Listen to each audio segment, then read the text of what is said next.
I want to talk about बहुत सारी चीज़ें, बट स्टार्ट करता हूँ नीम करौली बाबा के बारे में और कैंची धाम के बारे में। कैंची धाम। विराट कोहली ने कहा मुझे ऑटोबायोग्राफी ऑफ ए योगी पसंद है और मैं नीम करौली बाबा गया हूँ। तब से कहीं ना कहीं लोगों ने ज्यादा फॉलो करने लगा।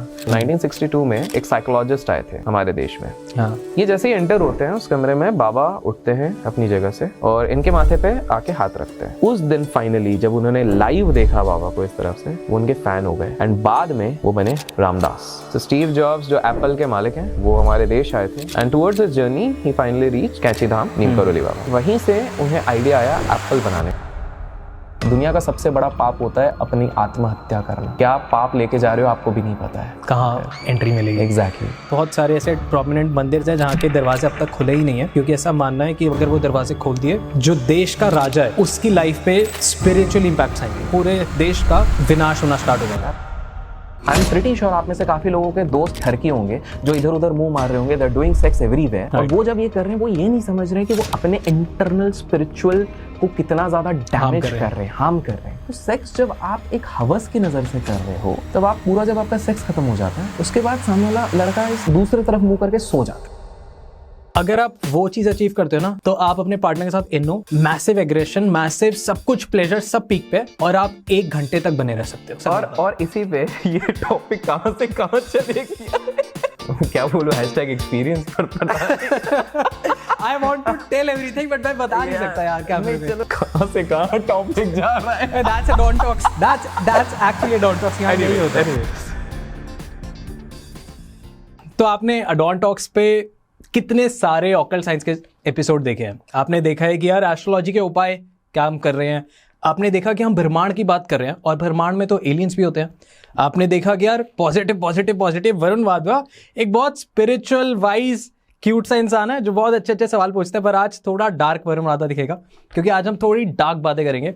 आज हम एक ऐसे इंटरनेट सेंसेशन से बात करेंगे जिन्होंने हिला रखा है इतने सारे फैक्ट्स, इतने सारी डार्क बातें करते हुए। सो वेलकम सर, कैसे हैं आप? Thank you so much for this kind gesture जो आपने मेरे को बुलाया और इतना धमाकेदार इंट्रोडक्शन दिया। और इंट्रोडक्शन में करते करते खुद की तारीफ क्यूट भी कह दिया है विच यू आर। ठीक है, thank you so much. So hopefully आज कुछ वैल्यू ऐड करके जाएंगे लोगों के जीवन में and that would be the intention. Perfect. So I want to talk about बहुत सारी चीजें, बट स्टार्ट करता हूँ जो आप अभी जा रहे हैं ट्रिप पे। सो प्लीज बताइए नीम करौली बाबा के बारे में और कैंची धाम के बारे में। कैंची धाम, तो चलिए नीम करौली बाबा से शुरुआत, बहुत सही जगह से शुरुआत कर रहे हैं। डार्क बोल के हम थोड़ा ब्राइटनेस से शुरुआत कर रहे हैं। आई गेस कि एकदम उजाला देखोगे फिर डार्क देखोगे तो और मजा आएगा। बिल्कुल बिल्कुल। तो देखिए है तो काफी सारी चीजें। नीम करौली बाबा आज के समय पे हर कोई जानते हैं, थैंक्स टू फ्यू पीपल। नीम करौली बाबा का सबसे ज्यादा प्रमोशन इसलिए हो गया बिकॉज जब विराट कोहली ने कहा कि मुझे ऑटोबायोग्राफी ऑफ ए योगी पसंद है और मैं नीम करौली बाबा गया हूँ, तब से कहीं ना कहीं लोगों ने ज्यादा फॉलो करने लगा। अब नीम करौली बाबा की बात करें तो सबसे पहले पॉपुलर जो किया था वो था स्टीव जॉब्स ने। सो स्टीव जॉब्स जो एप्पल के मालिक हैं वो हमारे देश आए थे। हमारे देश में आने के बाद उस समय पे उन्होंने कोई बिजनेस बनाया नहीं था, तो वो यहाँ पर ऑलमोस्ट 70 दिन हमारे देश में थे। काफी सारे संतों से मिले, काफ़ी बड़े बड़े ऋषि मुनियों से मिले, काफ़ी लोगों से मिले and towards his journey he finally reached हमारे कैंची धाम नीम करौली बाबा।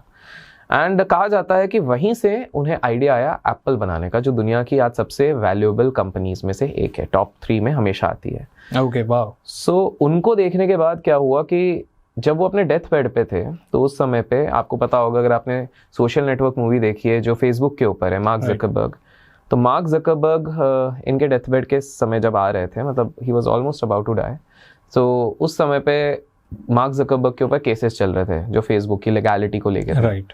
तो मार्क ज़करबर्ग परेशान थे, बोले बड़े लीगल इश्यूज चल रहे हैं, क्या किया जाए बताइए।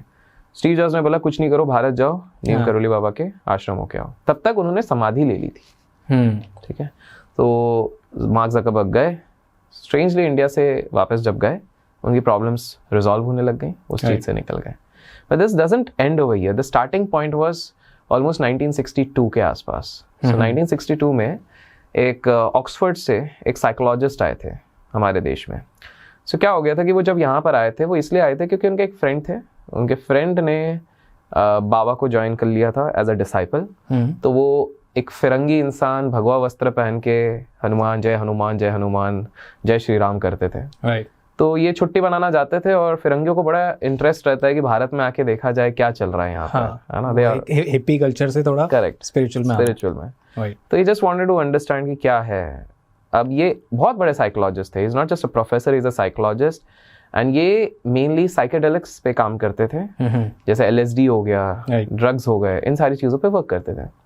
तो ये तो 62-65 की अगर हम बात करें तो उस समय पे तो इतना ज़्यादा मोड्स ऑफ कम्युनिकेशन नहीं रहते थे। फ्लाइट्स इंटरनेशनल ज़रूर हो जाएंगी लेकिन बाकी चीज़ें होती नहीं थी। तो वो जब लैंड के इन इंडिया तो उनके मित्र आए थे, ऑब्वियसली एक कार्ट में जाने वाले थे वो, बिकॉज ऐसा कुछ कार वार की सुविधा नहीं थी। तो बोले कार्ट में चलेंगे, रात भर टांगा चलता रहेगा, तुम पीछे सो जाना, हम पहुँचेंगे वहाँ पे। इंटरेस्टिंगली क्या हो गया कि जब वो जा रहे थे वो ऊपर तारे को देख रहे थे, ये साइकोलॉजिस्ट, बिकॉज उनकी माता जी रिसेंटली गुजर गई थी। तो तारे को देख के वो याद कर रहे थे कि मेरी माँ इनमें से ही कहीं पर होगी। एक बड़े दुख के उससे पीढ़ी से गुजर रहे थे। टांगा चलता है, आगे जाते हैं ये लोग, बढ़िया आराम से पहुँचते हैं। तो आश्रम पहुँचते हैं बाबा के। बाबा तब ध्यान में है, तो सब डिसाइपल्स लोग बैठे हैं आसपास, तो सब शांति से, बोले डिस्टर्ब नहीं करना है। ये जैसे ही एंटर होते हैं उस कमरे में, बाबा उठते हैं अपनी जगह से और इनके माथे पे आके हाथ रखते हैं और बोलते हैं फिक्र मत करो, तुम्हारी माँ सही जगह पर है। इनके पैरों तले ज़मीन उतर जाती है। ना इन्होंने ये बात इनके दोस्त को बताई जो उनके साथ था, दोस्त तो मिला भी नहीं बाबा जी से अभी तक, और ये बाबा जी डायरेक्ट इनके पास आके कैसे बोले। तो इनके लिए पहला चमत्कार तो यही हो गया। तो इनने लगा कि जो 3 दिन की छुट्टी बनाने आए वो अचानक से अब 10 दिन की हो जाती है यहाँ कि भाई कुछ तो है यहाँ पे अलग है। दूसरी चीज़ क्या हो जाती है कि एक बार क्या हो गया कि बाबा जी सबको जब ज्ञान दे रहे थे तो उन्होंने कहा था कि जो जीवन में असली सुख, आपको मन की शांति जो बोलते थे कि आज सब लोग एक ही चीज़ ढूंढ रहे हैं, मन की शांति। बहुत के पास पैसा है, दौलत है, शोहरत है, सब है, पीस चाहिए। तो वो बोले कि जो मन की शांति है ना वो किसी दवाई से नहीं आ सकती। अब ये साइकोलॉजिस्ट है और LSD पे वर्क करते हैं, उन ड्रग्स जो न्यूरोट्रांसमीटर्स को सूद आउट कर देते हैं उसके लिए, तो इनसे तो ये हजम नहीं हुआ। इन्होंने बोले बाबा इतने बोल रहे हैं, बाबा जी को टेस्ट कर लिया जाए, बाबा जी को ड्रग्स दें। तो इन्होंने क्या किया, जो इनके पास कैप्सूल्स थे, जो पिल्स थे, एक्चुअली में बहुत एक्सट्रीम डिप्रेसिव केस में भी उस समय पे उसका आधा कैप्सूल दिया जाता है। ओके। बहुत एक्सट्रीम जो डिप्रेशन, सुसाइडल टेंडेंसी होती है उसमें आधा दिया जाता है। इन्होंने एक उधर रखा, ये तोड़ने वाला था, उससे पहले बाबा जी ने ले लिया। बाबा जी एकदम नॉर्मल, कुछ नहीं। बाबा जी बोले दो, और क्या है। 2 में इंसान मरने के कगार में हो सकता है, बाबा जी ने 3 ले लिए एंड कुछ भी नहीं हुआ, नशा भी नहीं हुआ, कुछ नहीं, एकदम नॉर्मल। ओके। बाबा जी बोले तुम पूरी बोतल भी दे दोगे तो कुछ नहीं होगा, एंड ही शॉक्ड कि ये कैसे। एंड दैट इज व्हेन उनको रियलाइज हुआ कि जो मेन मन की शांति है वो दवाइयों से, ये पिल से, ये दारू, चरस, गांजा, इन सारी चीज़ों से नहीं आ सकती। वो टेम्पररी रिलीफ देते हैं। जो एक्चुअल चीज़ आएगी, तो उन्होंने पूछा बाबा किस चीज़ से आएगी, तो बोले वो ध्यान से आएगी। मेडिटेशन, ध्यान और प्रभु को जब याद करोगे। उस दिन फाइनली जब उन्होंने लाइव देखा बाबा को इस तरफ से, वो उनके फैन हो गए एंड बाद में वो बने Ramdas. Basically he is that person जो सबसे ज़्यादा हनुमान जी, कृष्ण जी, इन सब के कॉन्सर्ट्स और ये सारी चीज़ें हर जगह प्रचार प्रसार करते हैं, जो हनुमान चालीसा आजकल वायरल भी हो रही है। एग्जैक्टली। तो ये उनकी कहानी थी। लेकिन इस कहानी के आगे और पीछे भी देखेंगे, मतलब हम ये समझने की कोशिश कर रहे हैं कि नीम करोली बाबा ऑल्दो विराट कोहली के कारण फेमस हुए हैं, लेकिन ये एक जो बोलते हैं ना, इनका ऑरा ये काफ़ी समय से था। शुरुआत कुछ इस प्रकार से हुई थी कि जब ये बर्थ हुआ इनका 12-13 साल के वर्ष में, कहीं ना कहीं घर छोड़ा, इनको समझ में आ गया था, संत पुरुषों को समझ में आ जाता है कि we are towards the world, we are not for the worldly things, enlightenment के लिए थे। तो ये जाते हैं और इनको सेल्फ आभास हो जाता है, एनलाइटमेंट हो जाता है, and he is a very big Hanuman भक्त। इनफैक्ट नीम करोली बाबा के जो चाहने वाले हैं वो ये कहते हैं कि वो खुद हनुमान जी का दूसरा रूप है। सो एक बार क्या होता है, नीम करोली बाबा उस समय पे ये कैंची का आश्रम नहीं बना हुआ था। अगर आप कैंची धाम जाते हैं तो वहाँ से ऑलमोस्ट 5 किलोमीटर्स दूर पे एक छोटा सा मंदिर है। ओके।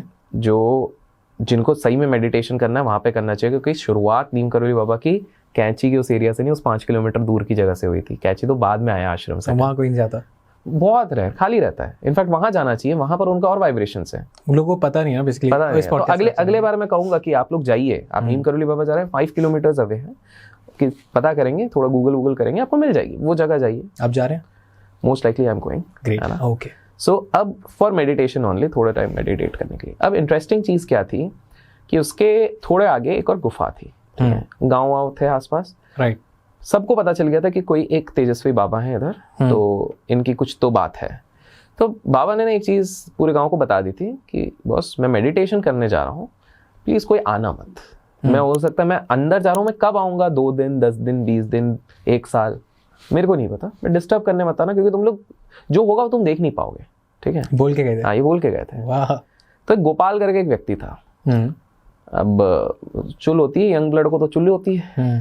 तो बोले ऐसे कैसे, वो चले गए उस गुफा में, और गुफा में देखने के बाद वो बेहोश होता है, उसका सर टकराता है और वो एक्चुअली मर जाता है। अरे क्यों हुआ है? क्योंकि वो देखता है, जब गोपाल देखता है अंदर घुस के, तो नीम करोली बाबा हवा में हैं, ध्यान कर रहे हैं, और उनके पूरी बॉडी पे सांप अटके हैं, सांप सर्प, वो डस भी रहे, उनको कोई असर नहीं हो रहा। तो गांव में खबर फैलती है, जैसे तैसे उनकी बॉडी लाई जाती है, और बाबा तक भी किसी तरह से ये खबर पहुंचाई जाती है उनका ध्यान भंग करके, ठीक है। तो बाबा बोलते हैं कि यार बोला था मैंने, बट ठीक है, बाबा का दिल अलग होता है। देखिए, संत पुरुषों की खास बात ये होती है, ये आपके दुख खुद हर लेते हैं। तो ये जाते हैं, उसके माथे पे सर रखते हैं, वो जीवित हो जाता है। दिस इज, आप वहाँ के गांव वालों से पूछेंगे, ये कहानी आज भी उधर प्रचलित है। वाह। और वहाँ से सब मानने लग गए कि हनुमान जी के, क्योंकि चिरंजीवी ही ऐसा कुछ कर सकता है, इस तरह के मरे हुए को जिंदा करना। तो सब फिर धीरे धीरे करके आश्रम बना। हाँ। लेकिन इनके किस्से यहाँ खत्म नहीं होते। इफ यू अलाउ, मैं 2-3 और बताता हूँ जो लोगों को पता नहीं है। बताइए प्लीज। तो अब बाबा जी बिल्कुल बढ़िया हो गए सब है। अब आसपास के भी जितने गांव वाले लोग हैं, वो सब चाहते हैं कि हम बाबा जी का थोड़ा दर्शन करें, ये करें। तो और बाबा जी को घूमने का भी शौक था, और साथ में उनको शौक था कि तीर्थ यात्रा करें, अच्छी चीजें करें। तो उनका एक बहुत बड़ा भक्त है जो उनको 7-8 साल से बिल्कुल अच्छे तरीके से सारी सेवा करता है। वो बड़े खुशी खुशी आया, बाबा जी कार का प्रबंध हो गया है, एक गाड़ी एम्बेसडर, अब हम चलेंगे प्रयागराज। ओके। वहां से प्रयागराज, ठीक है। तो किस लिए? कि तीर्थ करने के लिए। बाबा जी बोले ठीक है, शॉल ओढ़ी उनने, बैठ गए गाड़ी में, ठीक है। अब बाबा जी ने पहले इनडायरेक्टली वार्न किया था कि भाई पहाड़ी एरिया है, ऐसे रास्ते से जाना नहीं चाहिए इस तरह गाड़ी से, बट माने नहीं। अब सीन क्या होता है कि जब ये जा रहे हैं, हाँ। तो पहाड़ी इलाकों में आपने देखोगा इस तरफ भी घाई, बीच में पतला सड़क, हाँ। और उत्तराखंड के ड्राइवर्स आपको पता ही है। हाँ, बस बस बस तो वही वाली चीज एम्बेसडर पे भी चल रही है, ठीक है। अब सीन ऐसा हो गया कि उधर ही एक समय पे सामने वाले का स्टीयरिंग आउट ऑफ कंट्रोल हो गया, ठीक है। बाबा जी बैठे, हाँ। 3 जन और बैठे, ड्राइवर है, ठीक है। और वो इस तरफ की जो घाई और इसके नीचे पानी है पूरा, ये इस तरफ ऑलमोस्ट हो गया है, ये गिर ही रहा है, गिरने ही वाला है, मतलब सबने एज्यूम कर लिया कि आज हमारी मृत्यु है, राइट, ठीक है। बाबा जी निश्चिंत बैठे हैं, अचानक से जोर का हवा का झोंका इधर से आता है, और गाड़ी वापस लेन पे आ जाती है, नीम करोली बाबा के साथ ये सारे लोग भी। वाओ। फिर उसके बाद जैसे ये एक हुआ, मतलब इस तरह चमत्कार तो अगर मैं बात करूं नीम करोली बाबा जी के, तो वो इतने अनगिनत है। अगर आप आसपास के गांव वालों से पूछते हैं, क्योंकि इनके गांव वाले मन के साफ है, वो एक्चुअल नीम करोली बाबा को जानते हैं। ये लेकिन नीम करोली बाबा को असली जानने वाले उधर के आसपास के गांव वाले, उत्तराखंड के गांव में रहने वाले हैं, ये सारे लोग हैं। हम लोग नीम करोली बाबा को इस लेंस से देख रहे हैं कि भैया भीड़ उधर हो गई है इतनी, क्यों? क्योंकि सबको सेल्फी खींचनी है, एक वायरल ट्रेंड है कि आई am going for Neem Karoli Baba, ये है। उनसे ज्यादा बेटर है आप उधर के गांव वालों से जब बात करेंगे, तब आपको ज्यादा इस चीज का एहसास होगा। 1-2 और किस्से मैं बताता हूँ नीम करोली बाबा के, जो दिमाग हिला देंगे लोगों के, ठीक है। बताइए।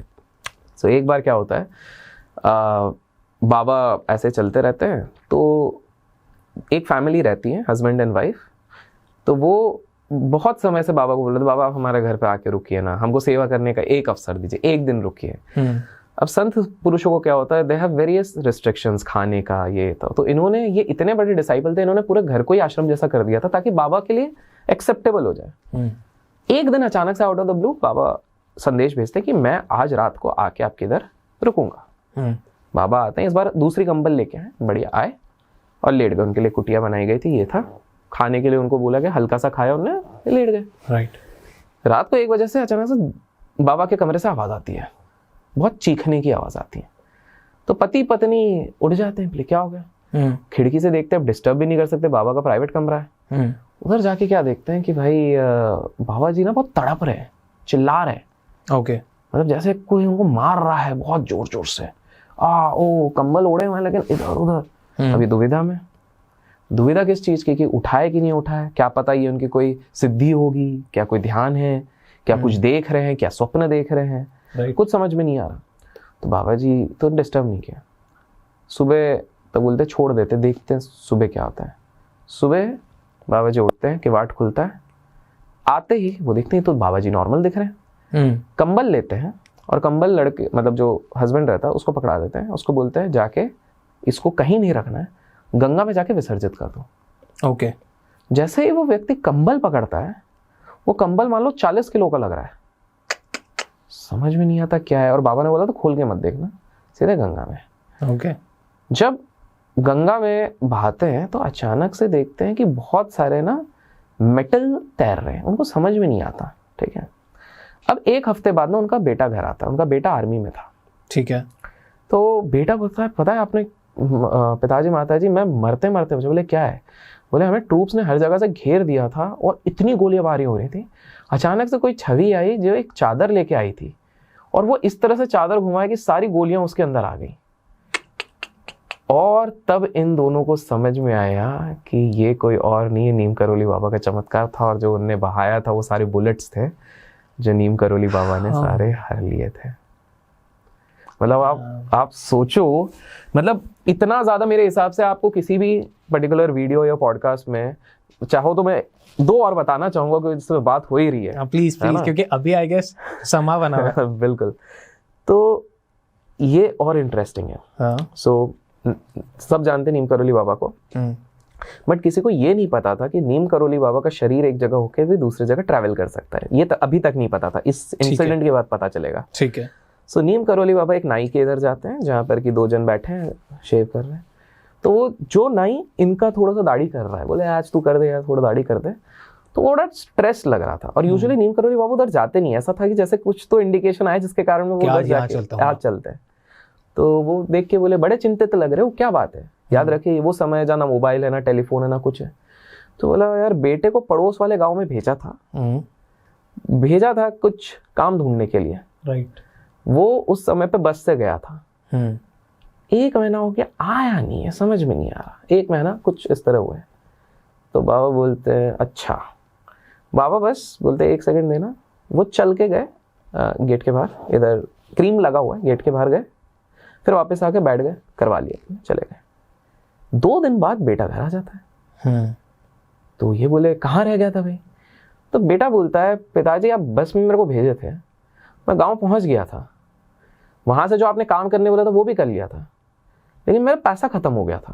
तो मेरे पास ना वापस आने के पैसे ही नहीं बचे थे। पता नहीं कोई एक कंबल में एक बाबा है, उन्होंने बोला कि देख तेरे पिताजी ने तेरे लिए पैसे भेजे हैं। वो दे के मैं जब तक उनसे कुछ पूछता वो गायब हो गए। हाँ। और उनके इधर ना कुछ क्रीम लगा हुआ था, शेप बना के उड़ गए थे। ये नीम करोली बाबा जस्ट बाहर, जबकि वो 2 सेकंड की बात थी, इतने में वो गए, सामने वाले को पैसा दिया, इतने में आ गए। Because that was external body, astral body trance जो भी बोलते हैं, वो वाली चीज करी थी। और ये बोले अरे भाई साहब ये तो नेक्स्ट लेवल एक चीज हो चुकी है। उन्होंने सबको बताया होगा। बिल्कुल। कि इसी तरह तो इतनी ज्यादा मतलब लोगों को लग रहा है कि आप 2017-18 में जाते तो नीम करोली बाबा में एक समय पे आश्रम पे जो गेस्ट आते थे वो 15 से 20 लोग थे। अब इसमें 100x हो गया है, क्योंकि सेल्फी ये वो सीन क्या होता था कि उस समय पे लोग जाते थे एक्चुअल श्रद्धा भाव से। लिमिटेड लोग जानते थे, समझने जाते थे, शांति के लिए जाते थे, सुख समृद्धि के लिए जाते थे।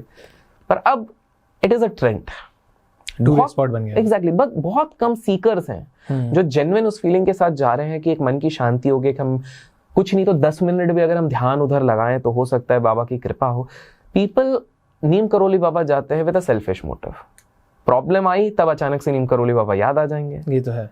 अचानक से मतलब भगवान मेरे पास पैसा नहीं, मेरे को और पैसा करवाना, तो नीम करोली बाबा के पास चले जाएंगे। नीम करोली बाबा के पास इतनी सिद्धियां थी, सिद्ध पुरुष थे, उनको सारी सिद्धियां हासिल थी कि माना जाता था कि एक बार इनके पास एक समय में एक व्यक्ति आया, उन्होंने कहा कि गर्मी इतनी बढ़ गई है उस समय पे कि जब तक जल की वर्षा नहीं होगी, और इस बार मानसून लग नहीं रहा इतनी वर्षा होगी, तब तक हमारे खेत कैसे चलेंगे। बाबा ने बोला जल की वर्षा आज ही होगी, और उसी दिन वर्षा हो गई। आज कोई है ऐसा सिद्ध पुरुष? देखिए सिद्ध पुरुष हैं, हाँ, पर पता तभी लगेंगे जब वो एक्सेस नहीं, देखिए क्या हो गया कि let's not match miracles with सिद्ध पुरुष। ऑफ कोर्स ये नीम करोली बाबा जो ये चमत्कार ये दिखाने के लिए नहीं करते थे। जैसे आपको इनकी मृत्यु के बारे में शायद बहुत कम लोगों को पता है, सबको पता है नीम करोली बाबा जा रहे हैं वृंदावन। तो क्यों हुआ था, वो कैसे हुआ था? अच्छा, लोग क्वेश्चन उठाते इतने सिद्ध पुरुष थे तो बीमारी से कैसे भरे? तो हमने स्टार्टिंग में क्या बोला, सिद्ध पुरुष लोग रहते हैं आपके दुख हर लेते हैं, सारे प्रॉब्लम्स हर लेते हैं। तो उन्होंने इतने प्रॉब्लम्स हर लिए थे कि towards that point of time वो चीज निकल रही थी। लेकिन ये भी नहीं था, ये उनकी खुद की एक माया थी। वो दुनिया को ये मैसेज देके जाना चाहते थे कि रिस्पेक्टिव ऑफ दुनिया का आप सारा पावर सब कुछ भी आ जाओ, एट द एंड आपको ये शरीर छोड़ के जाना है, प्रकृति के साथ मिलना है, प्रकृति के साथ मिलना है। राइट। ऑल्सो आई फील, जब मैंने ये समझा था और उनके बारे में जब पढ़ रहा था कि एनर्जी है, neither be created nor be destroyed. तो अगर किसी सिद्ध पुरुष ने आपकी सारी दुख हर लिए, तो अगर वो डिसॉल्व नहीं करेंगे अपने साथ ही उनको, मतलब उनका बिल्कुल क्या कहते हैं उसको कि क्रियाक्रम नहीं कर देंगे, तो फिर वो रिलीज होगी होगी। एब्सोल्युटली। और ये उनको करना ही था। करेक्ट। जैसे आपने मेरे को बताया आप थोड़े कृष्ण जी के फिलोसफीज को मानते हैं, तो मैं कृष्ण भक्त की एक कहानी बताता हूँ जो आपने भी नहीं सुनी होगी। प्लीज बताइए। है ना, अगर लोगों को पसंद आए तो वो लाइक के थ्रू वो बता सकते हैं, जय श्री कृष्ण बोल के। तो मैं आपको एक इंटरेस्टिंग बताता हूँ। राम तीर्थ जी के बारे में सुना है कभी? नहीं सुना होगा, ठीक है, तो आपको बताते हैं। सो सीन ऐसा है कि लाहौर, ये समय थोड़ा मतलब तब का है जब इंडिया और ये सब पार्टीशन से पहले। हाँ, पार्टीशन के पहले। लाहौर में एक मैथ्स के ब्रिलियंट प्रोफेसर थे, राम तीर्थ जी। ठीक है। तो ये इतने ब्रिलियंट थे कि इनका नाम, जब सोशल मीडिया भी नहीं था, इंटरनेट भी नहीं था, फोन वोन भी ज्यादा कुछ नहीं थे, तो इनका नाम देश विदेशों में था, यूके यूएस सब लोग जानते थे, क्योंकि कोई भी आता था कहीं से सुनता था, यार मैथमेटिशियन है तो ऐसा हो, है ना। मतलब आप समझ लो उस समय के वर्ड ऑफ माउथ बहुत स्ट्रांग बिल्कुल बिल्कुल उस समय का आर्यभट्टा समझ लो आप, इस तरह के इतने। ओके। पर उनका एक बड़ा इंटरेस्टिंग सा चीज था, वो अपने जो उनका यूनिवर्सिटी था, यूनिवर्सिटी में दोपहर के 12:30 बजे जाते थे और उनको परमिशन मिली हुई थी। बोले बाकी सब 9 बजे आते हैं, इनको 12:30 की क्यों मिली हुई? क्योंकि यूनिवर्सिटी से इनका घर 40 मिनट का दूर था, पहला। दूसरा, ये कृष्ण जी के बहुत बड़े भक्त थे। तो ये कृष्ण जी की मूर्ति सामने रखते थे, ब्रह्म मुहूर्त से उठते थे, नहा धो के फिर पूजा पाठ में लग जाते थे और कृष्ण जी के लिए भक्ति में लगे रहते थे। तो इनने परमिशन ली हुई थी कि देखिए मैं प्रोफेसर तो अच्छा हूँ, पर मैं भक्त ज्यादा अच्छा हूँ, आप मेरे को इतना परमिट कर लो क्योंकि मैं बैलेंस करना चाहता हूँ। और वो दे वर फाइन कि ठीक है, आपका सेकंड हाफ से सेशंस रहेगा। राइट। अब इतने बड़े प्रोफेसर हैं, तो यूनिवर्सिटी ने कॉन्फ्रेंस ऑर्गेनाइज किया मैथमेटिशियंस के लिए, जिसमें यूके यूएस अरब हर जगह के मैथमेटिशियंस आ रहे थे। ओके। जाहिर सी बात है, स्टार परफॉर्मर कौन होगा? राम तीर्थ जी, तो शाहरुख खान है मैथ्स के, ठीक है। तो इनसे वाइस चांसलर ने बुलाया अपने कैबिन में, देखो यार राम तीर्थ, आपको हम अलाउ करते हैं 12:30, बिल्कुल, कभी मना नहीं किया, बोले बिल्कुल, सैलरी टाइम से दे, बिल्कुल। आपसे एक दरखास्त है, ये कॉन्फ्रेंस है 6 दिन बाद है, इस दिन बस आप 10 बजे आ जाओ क्योंकि आप ओपनिंग स्पीकर हो। ओके। और राम तीर्थ जी, ठीक है, एक दिन की बात है, क्या है यार, इतना तो मैं कर ही सकता हूँ, इतना कुछ कर रही है यूनिवर्सिटी। बोले ठीक है, बोले आप आ जाना, आपसे शुरुआत करेंगे, उसके बाद फॉलो अप देखेंगे जो भी है। तो बोले ठीक है, क्योंकि सब आपको देखने आ रहे हैं, तो हम स्टार्टिंग में कुछ भी लगा दे वो सुनेंगे नहीं, आपको ही सुनने आ रहा है। ठीक है, वो एक जगह लिख भी लेते हैं ये डेट पे जाना है, ऐसा वैसा करके। तब तो वो गूगल कैलेंडर नहीं है ना, तो वैसे ही चल रहा है जैसे आप जाते हो पॉडकास्ट पे। हाँ बस, हाँ वही वैसे वैसे। बताइए। तो वो गए, अब वो दिन आ गया, उनने सुबह देख भी लिया, तो उनने मन में सोचा स्नान वान करके आज थोड़ा से ध्यान कर लेंगे, फिर चल देंगे। पूजा, कृष्ण जी की मूर्ति रखी हमेशा, पूजा पाठ शुरू किया, आँख खुली, 12:30 बज गए। ओके। इस बार तो और लेट हो गया। 12:30 तक पहुंचना है, 40 मिनट तो पहुंचने में लगते हैं। अब तो 1 बजेगा। अब इनको डर नहीं, इनको गिल्ट होने लग गया कि हे प्रभु, मैंने क्या कर दिया, मुझ पे इतना फेथ जगाया और मैं इस चीज पे लग गया। मतलब जैसे ही आँख खुली ना, उनको और कुछ नहीं दिखा, वो फटाफट चप्पल वप्पल पहनी अपनी, बैग उठाया जो भी है और निकल लिए। रास्ते में चलते चलते सोच रहे थे, बोले चलो अब तो क्या रेजिग्नेशन ही होगा, मतलब रस्टिकेट कर देंगे। जब पहुंचते हैं गेट पे, यूनिवर्सिटी के वाइस चांसलर है। बोले यार इतना बड़ा बखाल हो गया कि वाइस चांसलर सीधे आ रहे हैं। वो जा रहे हैं, वो बढ़ रहे हैं वाइस चांसलर की तरफ, वो बढ़ रहे हैं वाइस चांसलर की तरफ, वाइस चांसलर उसके तरफ, वाइस चांसलर उनको हक कर लेते हैं। बोले मज़ा आ गया। ये सोच रहे हैं ये क्या हो गया, मज़ा कहाँ से आ गया? तो उनको कुछ समझ में नहीं आया, तारीफ करे जा रहे हैं। तो बोले जाओ जाओ, डीन तुम्हारे लिए कुछ वेट कर रहे हैं। इनको लगा हो सकता है सरकाज़म जो बोलते हैं वैसा कुछ हो रहा होगा। डीन के कमरे में पहुंचते वो कुछ लिख रहा है। बोला अच्छा यही है मेरा रेजिग्नेशन, तो ये मेरे को इसलिए मज़ा आ गया कर रहे हैं। तो डीन उनको पकड़ाते हैं, ये पढ़ते हैं, प्रमोशन हो गया, सैलरी बढ़ गई। हाँ. और डीन बोलता है लेकिन वो जो तुमने 10:30 बजे एग्जाम्पल दिया ना इक्वेशन का, वो बड़ा मजेदार था. हाँ. ये सोच रहे हैं कैसे, और अचानक से ये फ्लैशबैक पे जाते हैं. ये फ्लैशबैक जाते हैं कि आज जब वो पूजा करके उठे तो सामने कृष्ण जी की मूर्ति नहीं थी. So basically it was Krishna who was doing everything on his behalf. पर अभी खत्म नहीं हुआ. 10 मिनट बाद वो वापस आते हैं, पेपर डीन को पकड़ाते, बोले क्या हो गया, और इंक्रीमेंट चाहिए? बोले नहीं, ये मेरा रेजिग्नेशन है. बोले हैं? बोले पागल हो, तुमको और ज़्यादा पैसा चाहिए, बढ़ा देते हैं. बोले नहीं, आप नहीं समझोगे, अगर कृष्ण मेरा ये सब कुछ देख सकते हैं, 2 वक्त की रोटी तो वो खुद ही देख लेंगे. और वो छोड़ के जंगल चले जाते हैं इतने फेथ के साथ. Because for the first time, देखिए हमारे पूरी दुनिया में, हमारे पूरे देश में हम लोग अपने आप को स्पिरिचुअल रिलीजियस बोलते हैं. हम लोग सब कस्टमाइज्ड हैं, सिलेक्टिव हैं कि भाई ये 2 घंटे हम पूजा करेंगे, 1 घंटे ये, लेकिन क्योंकि बिजनेस भी करना है, जॉब भी करना है, कैपिटलिस्ट भी. हाँ, तो that is not actually true spirituality. But ठीक है, कुछ नहीं से तो बेटर कुछ है. हाँ. वो है. बट इन्होंने ये चीज समझ लिया कि ultimate spirituality is to surrender to the God. क्योंकि प्रैक्टिकल माइंड बहुत चीजें वो नहीं समझ सकता जो एक दूसरा माइंड समझ सकता है, जो अब इनको एहसास हुआ. तो ये जंगल गए, जंगल में पूजा पाठ अपना सब कुछ चल रहा है, कुटिया बनी है. अब जब कुटिया में कोई रहता है तो आसपास के गांव वालों की एक बहुत अच्छी फीलिंग रहती है इनके लिए. ऑब्वियसली जितने संत लोग रहते हैं तो गांव वाले अच्छे करते हैं. तो किसान था, किसान आके उनको हर दोपहर को खाना देता था. ठीक है भाई, ऋषि मुनि है, देते हैं, दोपहर का रात का देता था. और हर बार खाना लेने के बाद ये बोलते थे धन्य हो श्री कृष्ण, धन्य हो गोपाल कृष्ण.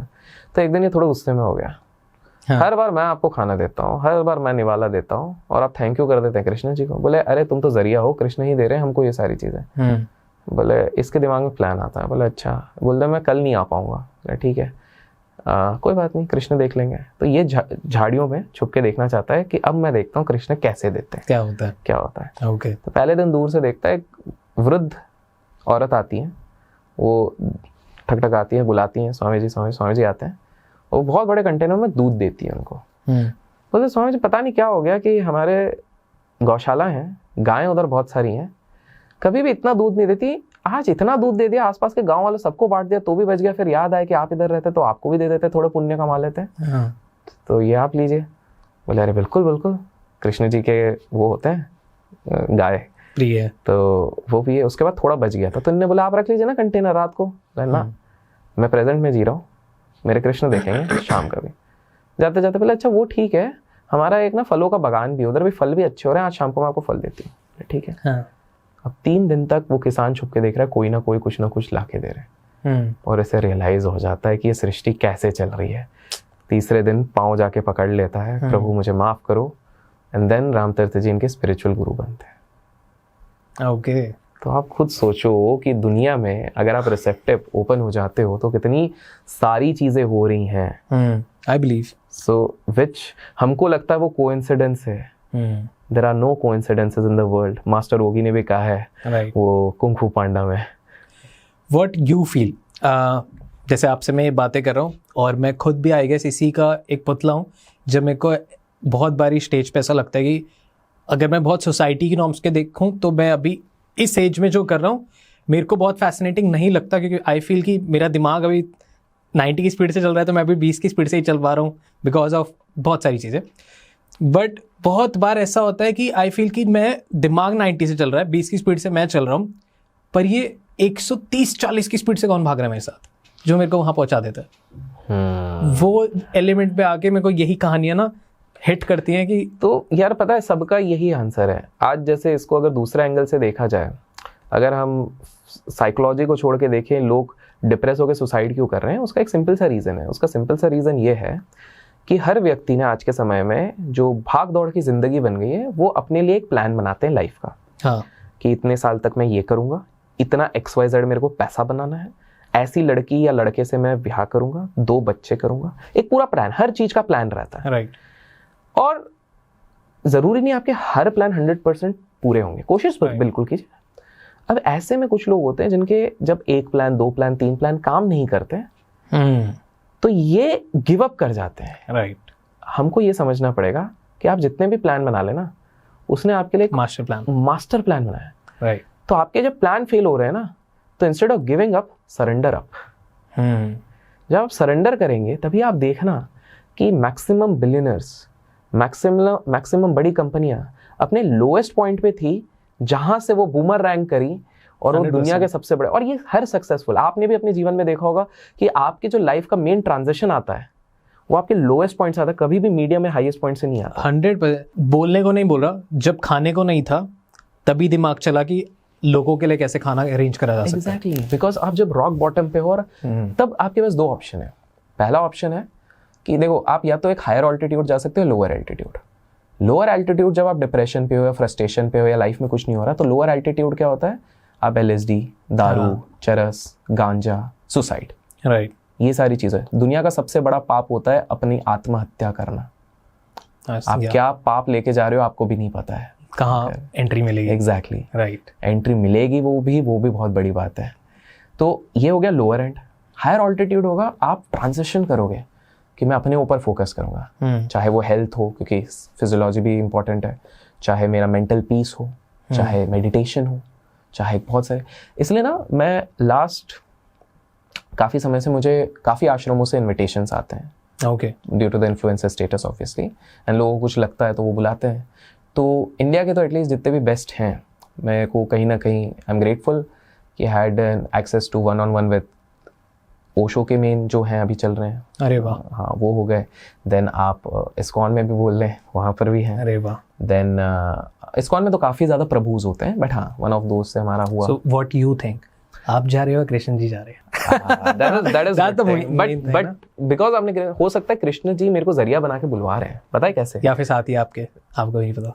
हाँ, क्योंकि इसके लिए तो मैं इंटरेस्टिंग, मैं अपना लाइव इवेंट बताता हूँ जो ब्लो अप करेगा। मेरा फोन बाहर है, लेकिन ठीक है, बाद में चाहिए तो आप फोटो वो डिस्प्ले इधर हाँ मेरे को भेज दीजिएगा, कर दूंगा। वैसे तो मैं आपको दिखाऊंगा, फोटो मत दिखाओ क्योंकि मैं उसको श्रद्धा के लिए मैं आपको दिखाऊंगा। ओके, आप ब्लो अप हो जाओगे उस पर, ठीक है? बताइए प्लीज। तो आप सोचो, श्री रविशंकर जी जो आर्ट ऑफ लिविंग के, उनके तरफ से, उनकी टीम से आया था, तो मैं उनका इंटरव्यू लेने गया था। Oh wow. उनसे इंटरेक्शन हुआ और मैं जब, तो मेरा प्लान क्या था, मेरे को बार बार वृंदावन से, इस्कॉन से बुलावा था और मेरा टाइम कहीं से मैच नहीं कर पा रहा था, कभी ये शेड्यूल कभी ये। तो जैसे तैसे करके बैठ ऐसा रहा था कि मैं बैंगलोर से जब आऊँगा तो सीधे दिल्ली आऊँगा, क्योंकि वृंदावन इधर से ही जाना है और बाय रोड इधर से वो करेंगे। तो उन्होंने सब अरेंज कर दिया, फ्लाइट कर दिया, ये कर दिया। मैंने बोला यार मेरे पास और ऑप्शन ही नहीं दिख रहा कि मैं अलग से कब दिल्ली में रहूँगा, ये रहूँगा, तो आप ऐसा ही कीजिए। तो यही फिक्स हुआ कि दिन में श्री जी के साथ इंटरव्यू, उनके आश्रम से एयरपोर्ट करीब 1.5 घंटा रहता है, फिर ट्रैफिक पकड़ लो कभी बैंगलोर का तो आधा 1 घंटा और।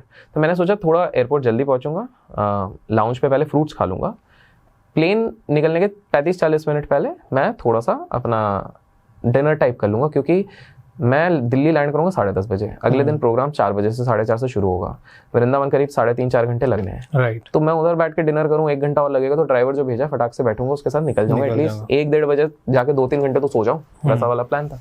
राइट। तो एयरपोर्ट पहुंचे, बेंगलुरु एयरपोर्ट जिनने देखा उनको पता है बहुत बड़ा एयरपोर्ट है, 25-30 वो हैं इससे। तो एक ट्रे में मैंने चार्जर और अपना पावर बैंक रख दिया, दूसरे ट्रे में अपना बैग रख दिया, लैपटॉप था नहीं। तो बस स्कैन वैन हुआ, हाथ वाथ दिखाया, आ गया है। जस्ट बैग टांग रहा हूँ, उतने में कुछ फैंस आ गए, तो वो फोटो वोटो कर रहे थे। तो उतने में पुलिस वाले भैया ने बोला कि थोड़ी भीड़ जमा हो रही है सर, आप थोड़ा साइड में कर लीजिए जो भी है, ऐसा करके। मैंने बोला हाँ सही बात है, थोड़ा साइड में कर लेते हैं। 3-4 लोग थे, उन्होंने फोटो वोटो करी। फिर मैं लाउंज की तरफ निकल गया, लाउंज गया, क्रेडिट कार्ड करा, अंदर गया, बैठा, उधर भी कुछ पहचान वाले मिले, बात करी, सब कुछ करा, फ्रूट्स खा लिया अपन ने। अब मैं ये फ्रूट्स खाने के पहले ना 2-3 दिन पहले सोचा था बाहर का बहुत हो रहा है यार, थोड़ा फल वाली खाएंगे, बट ठीक है चलो फल हो गया। राइट। अब बचे 40 मिनट। अब यूजुअली मैं लाउंज पे कभी भी अपने फ़ोन को चार्ज नहीं करता हूँ, पता नहीं ऐसी मैं कभी नहीं करता हूँ। आज मेरे पास इच्छा हुई कि यार फ़ोन चार्ज कर लेता हूँ, क्योंकि मेरे को ये दिमाग में क्या थॉट है कि मेरे ड्राइवर ने अगर गाने बेकार बजाए तो मेरा ब्लूटूथ तो बचा लेगा मेरे को एटलीस्ट। प्लस दूसरी चीज़ है कि मैं जा रहा हूँ एक अलग कोऑर्डिनेट कर रहा हूँ रात को इतना लेट नाइट, तो एटलीस्ट चार्ज तो होना चाहिए।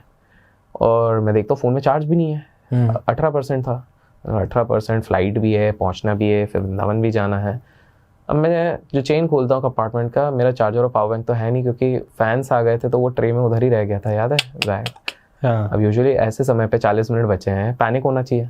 1 सेकंड का आया, 1 सेकंड, 1 या 2 सेकंड। दिमाग में इंस्टेंट थॉट क्या है कि कृष्ण ने बुलाया ना, अब कृष्ण ही देखेंगे। मैंने बोला चलो, वैसे भी बाहर का बहुत हो रहा था, फ्रूट्स ही हुआ है आज, बैग टांगा। और यूजुअली भागना चाहिए मुझे इससे, मैं चल रहा हूँ जैसे कि नथिंग हैज हैपेंड, ठीक है, केयर फ्री। मैं चल के जा रहा हूँ, जोन पे पहुंचा, पुलिस वाले भैया मेरा चार्जर और वो रह गया है, मदद कर दीजिए। वो मेरे को बोल रहे हैं कि सर 25 वो हैं, पता है आप कौन से? मैंने बोला यार अब कौन ध्यान रखता है, अपन तो सीधे जाते खड़े होते घुस जाते हैं उस हिसाब से। मैं बोला इतना नहीं। अचानक से 2 सेकंड बाद खुद ही बोलते हैं अच्छा आप डीजे यात्रा वाले हो? अब शक्ल में तो लिखी नहीं है। मैं बोला हाँ मैं तो डीजे, और ये उस समय पे डीजे यात्रा इतना वो नहीं होता था, तो फिर मैंने बोला हाँ। तो बोले अरे आज तो 2 ही लाइन खुली है, पहले उधर से चले जाओ। तो पहले प्रोबेबिलिटी तो मेरी कम हो गई, 25 सब 2 आ गए है ना। तो अपन बोला चलो कृष्ण जी कुछ कर रहे हैं। अब जैसे मैं उधर से जा रहा हूँ तो आप गए हो बैंगलोर एयरपोर्ट?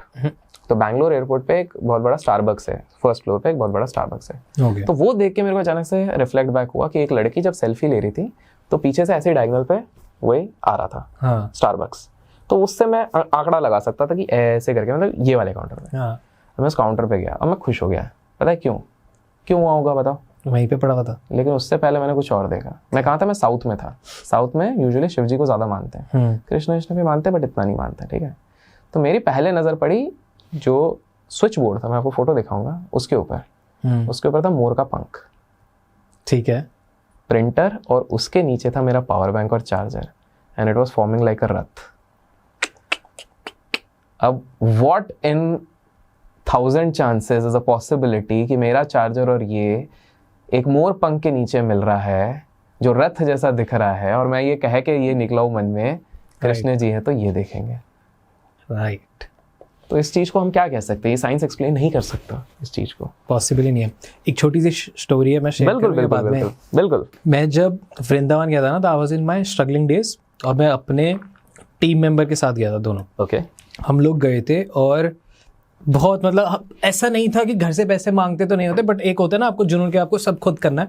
तो मैं वृंदावन जाता हूँ एग्जैक्ट 2 साल, हाँ 1 साल पहले, ये सारी चीज़ें होने से पहले, जो बिजनेस कर रहा है बट हम इतना निकाल नहीं सकते हैं, री इन्वेस्ट बहुत करना है। तो बजट था हमारा 3-3 हज़ार पर हेड, और उसको भी हम कम कर सकते, तो जितना करते थे कर देते थे। अब हम वहाँ पहुँचे और दर्शन के लिए जब हम बांके बिहारी जी के वहाँ पे जाते हैं, तो मैं देखता हूँ कि यार एक्सट्रीम लाइन्स हैं। ये मेरी जैसी कहानी क्यों लग रही है, बट आप बताइए। मैं वहाँ पे खड़ा होता हूँ और एक्सट्रीम लाइन्स की, मतलब मंदिर तो छोड़ो, गलियों में ही नहीं घुस सकते आप। एंड आई वाज लाइक यार क्या मुझे दर्शन करने चाहिए? मैं टाइम देखता हूँ यार लेट बहुत हो जाएगा। कितना समय हो रहा था अभी? शाम संध्या का वक्त था। अच्छा, वो आखिरी किवाड़ जो बंद होने वाला है, ठीक है। कुछ ऐसा थे, आप समझिए। मैंने कहा नहीं, मैंने कहा ऐसे नहीं मिलना आपसे। मैंने कहा मैं अच्छे से मिलना चाहूँगा, मैं इतनी सर खपाई के साथ नहीं, मैं बात नहीं कर पाऊंगा आपसे। मैंने बस यही बोला कि मैं बात नहीं कर पाऊंगा आपसे, मैं फिर आऊँगा बात करने। और मैं बहुत डिसअपॉइंट होकर ना वापस निकला हूँ कि यार यहाँ तक आके भी नहीं मिला। 55 में मैं गया हूँ, मैं वृंदावन गया हूँ, फैमिली बैकग्राउंड इज नाइस, तो मैं VIP दर्शन सब हुआ है, ठीक है। बट ये वाला टाइम था जब मैं खुद को बना रहा हूँ, मैं कोई किसी से मदद नहीं ले रहा हूँ। तो मैं वहाँ पे एक्चुअल स्ट्रगल भी देखना चाहता हूँ कि क्या है। मैं वहाँ गया, मैं फ़ोन वोन करता, घर पे कनेक्शन वगैरह लगाता, तो सब पॉसिबल था, बट नहीं करना। मैं खुद मिलने आया हूँ, मैं खुद ही मिलना चाहूँगा। And I went of. बहुत डिसअपॉइंटमेंट हुई। 1 साल पहले की बात थी, मैं रोडवेज से गया हूँ, रोडवेज की बस से गया हूँ, तो वो एक नया एक्सपीरियंस है मेरे लिए। मैं गया हूँ, सारा कुछ किया, बट मैं बहुत डिसअपॉइंटमेंट के साथ आया। मैं आया और सब नॉर्मल हुआ, काम करा, सब हुआ। करते करते मैं उनके बारे में और पढ़ने लगा, और कनेक्शन बना। मेरी कॉन्वर्सेशन तो उनके साथ बहुत टाइम से, तो बातें तो मेरी चलती ही रहती है उनसे। अभी भी आप जाओगे तो शायद उनसे बात कर लूँगा कुछ। वाह। तो मैं वैसे बातें वगैरह चली थी, तो उस टाइम पे ना उन्होंने कहा तेरे को फिर बुलाऊंगा। ऐसी एक सेंस आता है ना अंदर से कि फिर बुलाऊंगा। और अभी लेटली ट्रिप वॉज लाइक कि मैं एक बस भर के लेके गया हूँ, जिसमें मैं, मेरी टीम, मेरी उस टाइम पे सिर्फ टीम में 1 मेंबर, मेरी पूरी टीम 20-25 लोग, मेरी फैमिली, एवरीवन। पार्ट खुलने से पहले हम इन थे। जो पार्ट खुलते हैं ना, मेरे को रोंगटे खड़े हो रहे बता रहे, हम 20 लोग थे पूरे। इतना रश था उस दिन भी, इतना रश था कि लोग आ रहे हैं और लोग जा रहे हैं, और वहाँ के पुजारी हमको कह रहे हैं आप हिलो मत, आप हिलो मत, क्योंकि पीछे जाने की पॉसिबिलिटी ही नहीं है। एंट्री होती है पीछे से, और यहाँ से एग्जिट से। तो भीड़ ऐसे आके ऐसे निकल रही है। करेक्ट। हम यहाँ फंसेंगे, हम पीछे नहीं हो सकते। कैसे? हम जितनी डिस्टेंस पे आप हो उतने ही डिस्टेंस पे। अच्छा, वो बिल्कुल उधर, समझ गया। बिल्कुल उधर, इतने ही डिस्टेंस पे भगवान थे, और हम 20 मिनट खड़े हुए हैं, जहाँ पे लोगों को 20 सेकंड देखना भी पॉसिबल नहीं है। एंड बाहर आने के बाद एवरीवन वाज लाइक कि हमने ना इससे अच्छे दर्शन अपनी पूरी जिंदगी में नहीं करे। एंड आई वाज लाइक कि ऐसे बातें तो वहाँ पे ना मैंने एक चीज देखी है कि वृंदावन की खास बात ये है, ब्रजवासी जितने भी हैं ये ना प्रेम नहीं करते, ये प्रेम में डूबे हैं। ये रस में है, रस में है, एक अलग रस है, अलग रस है। इतना प्रेम है वहां पे, आप वृंदावन जाएंगे इतना प्रेम है वहां पे। मैं कहूंगा कि अगर आप मन से अशांत हो, मैं ये आपके व्यूअर्स को भी कहूंगा, मन से अशांत हो, आपको कुछ समझ में नहीं आ रहा, लाइफ के किसी असमंजस में हो, कुछ नहीं यार, एक बस में चले जाओ, पब्लिक ट्रांसपोर्ट में चले जाओ, बस पहुंच जाओ। वो है ना मेरो वृंदावन, बस उसके बाद उस गेट को पार कर दो बस। एंड कुछ ना कुछ, मैं नहीं कह रहा हूं आपको सोल्यूशन मिल जाएगा, कुछ ना कुछ आपके साथ अच्छा होगा 100%। और वो लीलाएं होती हैं। मतलब मैं एक्चुअली बताने बैठ जाऊं, मैं लोगों को चाहूंगा कि अगर सही में उनको ये लीलाएं सीखनी है तो वो अगर कमेंट्स में पार्ट 2 लिखेंगे तो हम अगले बार इस पर ज्यादा डिस्कस करेंगे। 100 पूरा एक पॉडकास्ट बना सकते हैं। क्योंकि मैं अगर अब बताने बैठूंगा, अब मैं सच बताता हूँ कि कुछ वर्ष पहले मैं प्रैक्टिकल माइंड वाला बंदा हूँ। सेम लॉजिक चाहिए। हाँ, मेरे को लॉजिक चाहिए कि मेरे को ये नहीं चाहिए कि भाई आसमान में उड़ते हुए जादू किसी ने कर दिया और ये सारी चीजें हो गई। हाँ, उसमें भी अगर किसी ने लॉजिक बताया कि भाई ये है 100 हाई फाई, हाँ बस तो वो लॉजिक मेरे को चाहिए। और दूसरा मेरा एक वो भी है कि सुनी बताएं बातों पे मैं बिलीव नहीं करूंगा, मेरे को एक्सपीरियंस कर दिखाओ, एक्सपीरियंस करना है। तुम अगर आके मेरे को बोलोगे कि नहीं ऐसा है वैसा है, जैसे फॉर एग्जांपल आपको बड़ा, अब मैं बिकॉज एक बात छिड़ी है लॉजिक की तो मैं बताता हूँ। हमने सोचा था डार्क लगता है, ये बहुत ज्यादा ब्राइट ही होगा आज, बट ठीक है, प्रभु की इच्छा जैसी लीला है। तो प्रभु भी बोले भाई लोगों को सही हो दिखाओ। अब आपको जैसे मेरा किस लेवल पे मैं सोचने की कोशिश करता हूँ और मैं गलत भी हो सकता हूँ, ठीक है। तो अच्छा चलिए आपसे पूछता हूँ ताकि ये कॉन्वर्सेशन के हिसाब से हो। पूछिए। शिव जी पे आप बिलीव करते हैं होते हैं? हाँ ठीक है। शिव जी का प्रूफ आपके पास क्या है? प्रूफ, हाँ देखिए, कृष्ण जी का हमको द्वारका के रिमेन्स मिले हैं। जब स्कूबा डाइवर्स नीचे गए थे तो पहले ना लोग द्वारका को मानते नहीं थे कि द्वारका करके एक्चुअली में वो सही में थी। लेकिन आज से 30-40 साल पहले स्कूबा डाइवर्स गए और वहां से निकाल के आए वो सेम चीज, इक्विपमेंट्स और ये सारी चीजें वहां पे निकलने लग गई और मैप में देखा गया तो जो लिखा गया था वही सारी चीजें उधर मिली। तो लोगों ने बोला कि हाँ भैया द्वारका है, एविडेंट है। रामायण पहले नहीं मानते थे, फिर नासा, क्योंकि गोरी चमड़ी जब तक नहीं बोलेंगे तब तक हम मानते नहीं है। नासा ने अपने सैटेलाइट से दिखाया कि भैया राम सेतु ब्रिज है, तो हमने बोला। इससे पहले हमारे इधर गांव में फ्लोटिंग स्टोन था, नहीं मान रहे थे। लेकिन जैसे ही उसने नासा ने बोल दिया बोले हाँ है, जब श्रीलंकन गवर्नमेंट ने एक्सेप्ट करा कि हाँ भाई इधर हेलीपैड्स हैं जहां से रावण अपने पुष्पक विमान को लेके जाता था, तब लोगों ने मान लिया चलो रामायण है। आप बताइए शिव जी का क्या प्रूफ है अपने पास? ज्योतिर्लिंग। बट ज्योतिर्लिंग कैसे हम कह सकते हो सकता है किसी ने ऐसे ही बोल दिया, ये भी तो पॉसिबल है। बस यही चलिए इसको मैंने अभी तक मतलब this is how my thought process goes, कि लॉजिक कैसे।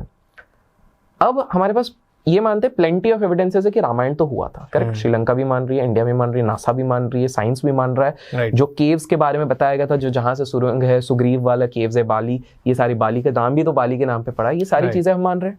तो रामायण टिक, ठीक है, रामायण को एक साइड कर दिया। कहा जाता है कि ऑलमोस्ट, अभी इस पे थोड़ा सा कंफ्यूजन है, कुछ लोग बोलते हैं 5000, कुछ बोलते हैं 7000। तो ऐसा माना जाता है कि 5 से 7000 साल पहले महाभारत हुई और उसके 5 से 7000 साल पहले रामायण हुई, ठीक है। अब आप रामायण हमने मान ली कि है प्रूफ, महाभारत के भी हमने प्रूफ देख लिए कि भाई हमको वेपन्स मिल गए, वो नगरियां मिल गई हैं, गुफा मिल गया है, भीम का वो जहां पर खाना बनाता था वो वाला मिल गया, और सारी चीजें मैच करी है ग्रंथों के साथ, ठीक है, वेद व्यास जी के ग्रंथ, ये दोनों मान गए। और जब हमने इनके जो अध्याय पढ़े हैं या जिसने भी जो ये सब पढ़े हैं तो उन्होंने बोला कि हाँ ये एविडेंट है, प्रेजेंट रियलिटी था, ठीक है। तो हम दोनों इस मानते हैं कि रामायण और महाभारत 100% सही है।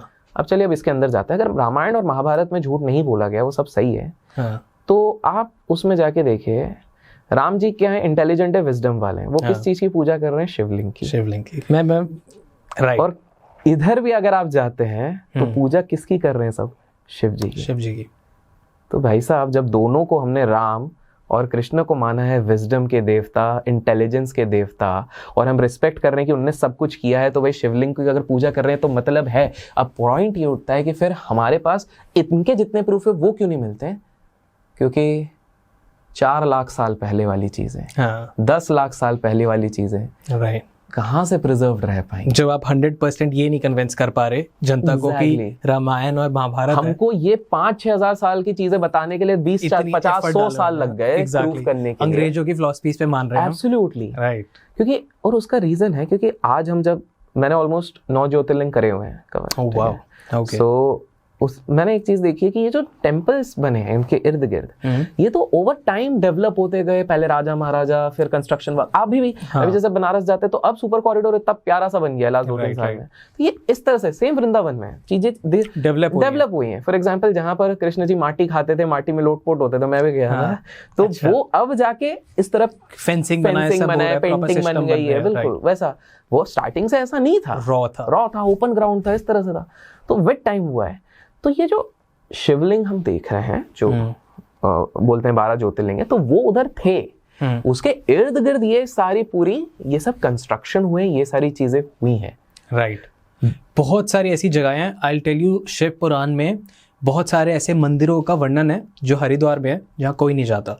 हम लोग गए दोपहर में, मैं और 5 लोग थे मेरी टीम के, हम लोग उस शिवलिंग पे गए। उस शिवलिंग की मान्यता ऐसी है, जो शिव पुराण में लिखी है, कि हर 15 दिन में उस शिवलिंग का आकार बढ़ता है नेचुरली और घटता है। एक स्टोन, मैं गया नहीं हूँ। एक स्टोन, अगर आप मतलब बहुत लॉजिकल और साइंटिफिकल है, तो आप ये सोचिए, जो आप खुद जाके वहां देख सकते हैं कि हर 15 दिन में वो साइज बढ़ रहा है और घट रहा है। आपने पूरा ऑब्जर्व किया? पूरा ऑब्जर्व। मैं I'll show you videos, मैं डाली नहीं आज तक, I'll show you videos।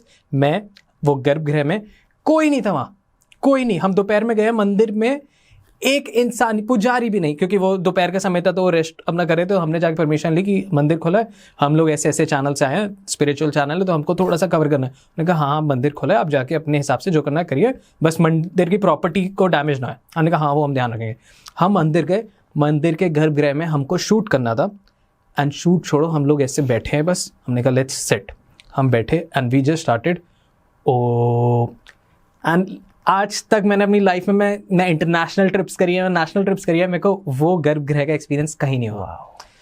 जो गूंज रहा था ओम, उसके बाद फिर वी चैंटेड कर्पूर गौरम, क्रेजी एक्सपीरियंस। बिकॉज आप इस एक्सपीरियंस की बात कर रहे हैं, तो शिवजी की जब बात आ गई तो मैं बताता हूँ कि आपको, मैं अभी नेपाल में था, तो नेपाल में पशुपतिनाथ है, पशुपतिनाथ। तो पशुपतिनाथ गए थे, बहुत लोगों को शायद उसकी कहानी नहीं पता है। तो पशुपतिनाथ बेसिकली एक मात्र ऐसी जगह है जहाँ 100 ज्योतिर्लिंग है नेपाल में, ठीक है।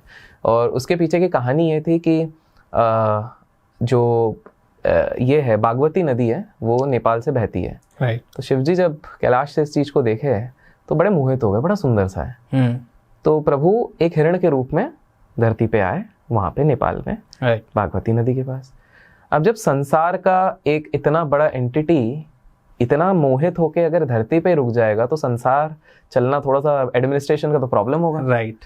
तो अपने ब्रह्म नेत्रों से, अपने सुपर पावर से विष्णु जी ने देखा कि अरे ये हिरण जो घूम रही है तो साक्षात भोलेनाथ है। तो इन्होंने बोला इनको तो लेके जाना पड़ेगा। लेकिन भोलेनाथ इतने मग्न हो गए थे, तो विष्णु जी धरती पे आते हैं उनको रोकने के लिए।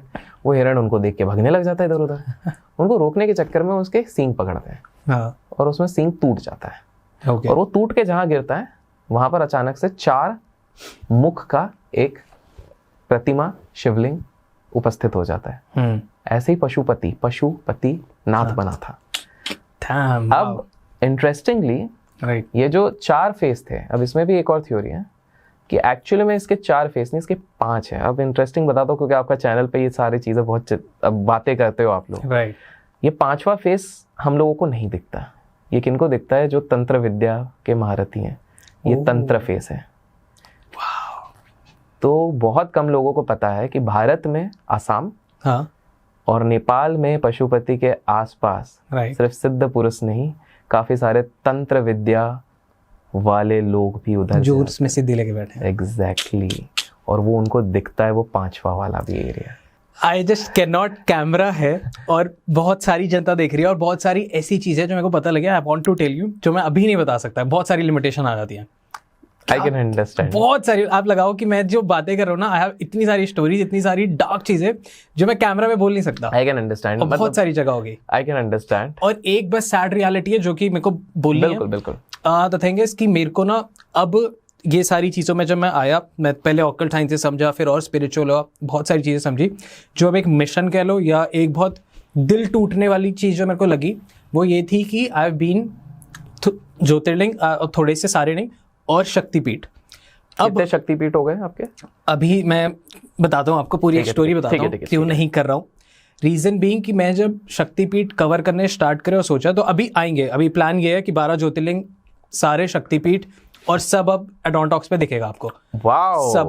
और इतना एफर्ट डाल दूंगा कि लाइक कोई नहीं कर सका होगा, बट उसके पीछे एक ही सिंगल मोटिव है, बिकॉज एडोनटॉक्स पे कुछ जनता है जो देखती है और इन चीज़ों को मानती है और रिस्पेक्ट करती है, पर ये दिल तब टूटा जब मैं सबसे पहले कामाख्या टेम्पल गया। एवरीथिंग वाज नाइस, बहुत अच्छे दर्शन, डिवाइन एक्सपीरियंस। और मैं साथ में कुछ ऐसा लेके आया कि अब मैं बताऊंगा फिर लोग कहेंगे कि अपनी स्टोरीज फ्लॉन्ट कर रहा है, इसलिए मैं वो स्किप कर रहा हूँ वो part. But the thing is कि जब मैं कामाख्या टेम्पल गया आई वाज सो कि वाओ सब बहुत बढ़िया है। बट जब मैं हरिद्वार के शक्तिपीठ गया, जब मैं दूसरे शक्तिपीठ गया, तो वहाँ की हालत ऐसी है जो हमारे कॉलोनी के मंदिर से भी बदतर है। And that's the only motive जिसके लिए मेरे को पैसा कमाना है। मैं चाहता हूँ कि वहाँ का टूरिज्म क्लीन करूँ।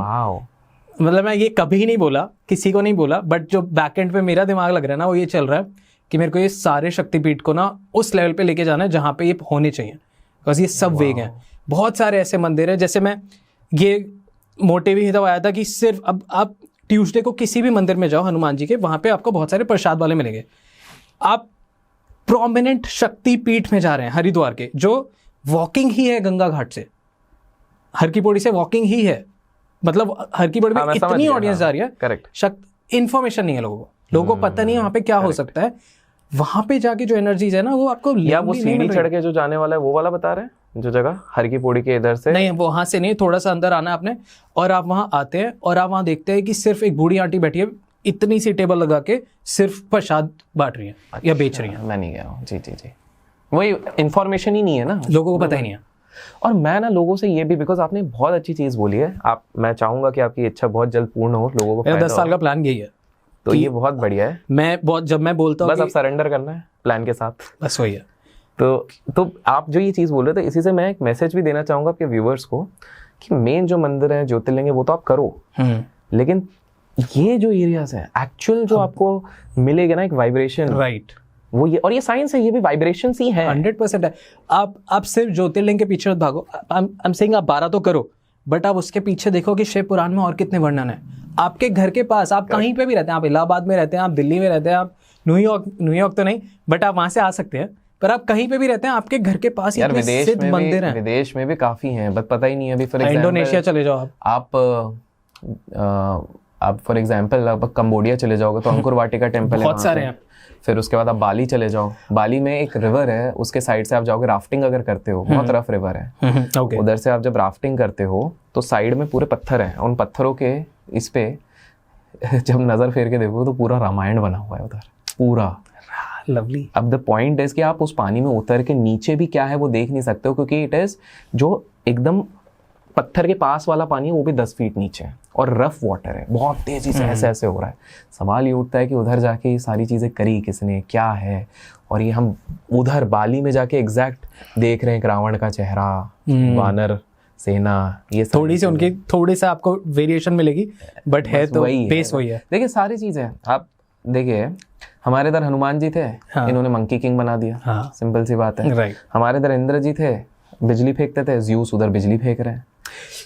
आपको इधर से एक इंटरेस्टिंग है कि जस्ट याद आया, प्लीज बताइए। फेंगशू डेविल टेम्पल है, चाइना में, ठीक है, चाइना में अगर आप जाते हैं तो फेंगशू का एक डेविल टेम्पल है। डेविल टेम्पल तो नहीं है वो, एक्चुअली फेंगशू हेल है, ठीक है, ओके, शैतान टाइप कुछ नहीं, वो हेल ही है, उसको हेल बनाया है। अच्छा, ओके। तो आप जब उधर जाते हैं, उधर ज्यादा लोग जाते नहीं है, ठीक है, उसका थोड़ा सा लॉजिक ये है कि लोग जाने से थोड़ा डरते हैं, उधर की ईरी वाइब है थोड़ी, मतलब वो सही में ऐसा लगता है कि कहीं कुछ है, फिशी, हाँ फिशी है। तो उधर आप जब जाते हैं ये चाइना का फेंगशू हेल के इधर, तो उसका दरवाजा कैसा है, एक राक्षस जैसा का मुंह खुला हुआ है, वो उसका दरवाजा है, जैसे हम मूवीज में देखते हैं वैसा ही दरवाजा है। दिस इज लाइव, आप जाके गूगल कीजिए। अब उसके अंदर एंटर होते हैं तो बेसिकली कहा जाता है चाइना में कि पूरी तरीके से अंदर हेल दिखाया गया है कि चाइनीज फिलॉसफी के हिसाब से हेल कैसा होता है। तो चाइनीज फिलॉसफी में आप जब पहले एक जगह पे जाते हैं, राइट साइड में सामने अगर जाते हैं कभी, अगर आप लोग चाइना जा रहे जाके देखेगा तो वहाँ पे 9 से 10 वो खड़े हुए हैं, मूर्ति खड़े हुए हैं, जिस पे सिग्निफिकेंस चाइनीज में भी बताया गया है कि एक तेल में तलेगा, एक आग में तलता है, based on the sins you have done. हमारे इधर से मैच कीजिए थोड़ा पुरानों से, ठीक है। और बीच में इनके जो मेन देवता हैं जो सबको इंस्ट्रक्ट करते हैं क्या करना है, उनका उधर नाम है चाइनीज में यामा, ओके। हमारे इधर यमराज, यम कहते हैं। हाँ और उसका सिग्निफिकेंस ये कहते हैं कि धरती पे ये हेल है, चाइना के लोग चाहते हैं कि वो जब उधर आए विजिट करें तो उनका कॉन्शियसनेस जगे कि हम कुछ इमोरल चीज़ें ना करें, अदरवाइज सूनर और लेटर हमको इधर जाना है। तो उसको हेल का द्वार कहा जाता है वहाँ पे। किसने बनाया किसी को नहीं पता, क्यों बनाया किसी को नहीं पता, ये पूरी सिटी है राइट वहाँ पे चाइना में। तो पॉइंट है ना कि आप एक्चुअली में कल्चर देखोगे, कंबोडिया देख लो, बाली देख लो, थाईलैंड देख लो, हिंदुइज्म का कल्चर हर जगह आपको अंश दिखेगा। अरे बहुत है। I don't know you know about जो हिमाचल में देव आते हैं, तो वो अब वायरल हुआ, वो लोगों को पता लगा। ऐसे ही बहुत लेमली ना लोग कैंची पे भी लाते हैं, तो वो कैंची देवता एंड बुक्स पे हो रहा है, एंड दिस इज सो, क्या ही बोलूं। बिकॉज देवी देवता बोले तो नेपाल में, मैं इधर भी गया था ना, इधर तो बड़ा प्रोमिनेंट है। नेपाल में तो बहुत है राइट। नेपाल में इज द ओनली प्लेस जहां पर लाइव देवी का पूजा, लाइव लिविंग देवी की पूजा करी जाती है, कुमारीज कहते हैं। Right right right. अभी कुछ हुआ भी था कि वो थोड़ा सा डिसबैलेंस और अनकॉन्शियस हुई थी तो प्रलय आई थी। यस। ओह वो क्या होता है, यंग एज में जो संत लोगों उनको रियलाइज हो जाता है नेपाल में कि ये कुमारीज हैं, इनके अंदर एक्स्ट्रा ऑर्डिनरी शक्तियां हैं, खुद देवी का रूप है, तो उनको पूरा उससे इनिशिएशन करके उनको, और लोग पांव छूते हैं, सारे आशीर्वाद लेते हैं, ये सारी चीजें। और बिल्कुल जब उनको कुछ हुआ था तो प्रलय, अर्थक्वेक्स आ गए थे, बहुत अर्थक्वेक्स आते, बाढ़ आई थी, नेपाल ऑलमोस्ट बिल्कुल बह गए, बहुत डैमेज हो गया था वहां पे। राइट। तो ये सारे, तो Nepal is a place, just because हम बात कर रहे हैं वहां पे, because I happen to meet a lot of these people, places, visit किया काठमांडू तरफ। पोखरा मेरे को जाना है, पोखरा में असली पर्वत है। मतलब हमारे देश में एक्चुअली में असली पर्वत सिर्फ 2 हैं, बाकी नॉर्मल पर्वत है। ठीक है बताइए। हाँ, वो मैं अगले पार्ट में, बहुत ज्यादा बड़े हैं। बट नेपाल पे अगर मैं जाता हूँ तो वहाँ पर इंटरेस्टिंगली, जब मैं ये कुमारीज के बारे में मैंने पता किया, एक्चुअली मैं वहाँ पर भी तपोवन गया था जहाँ पर कि ओशो के प्रचार किए जाते हैं। That is a beautiful campus वहाँ पे तपोवन पे। तो जब मैं इधर गया, कुमारीज गया, वहाँ गया, तो जाते जाते जब मेरे को वहाँ पर किसी ने बताया था कि जब आप पशुपति जाओगे ना तो वहाँ पर एक चीज नोटिस करना, काल भैरव को। ठीक है, उधर काल भैरव जी की मूर्ति है। ठीक है। मैंने, मतलब वो वाले मूर्ति अगर इंडिया में होगा ना, जो नेपाल में है काल भैरव का, इधर मेरे को लग रहा है दंगे फसाद हो जाएंगे। ठीक है। मैं गया, मैंने करा, दर्शन करा, पूजा करी, देखा, मैं निकल गया। मैंने बोला क्या था इधर, फिर मैंने बोला जाके नीचे देखो। तो नेपाल के काल भैरव मंदिर में जब आप जाते हैं, उनको देखते हैं, तो उनका इरेक्ट पेनिस है। ठीक है। एंड लोग उस पर फूल चढ़ा रहे हैं। अब आप सोचो, इंडिया के किसी मंदिर में ओपनली आप ये चीज, इस तरह की मूर्ति डला दो। So what I am trying to say is, Nepal के लोग काफी ओपन माइंडेड भी हैं।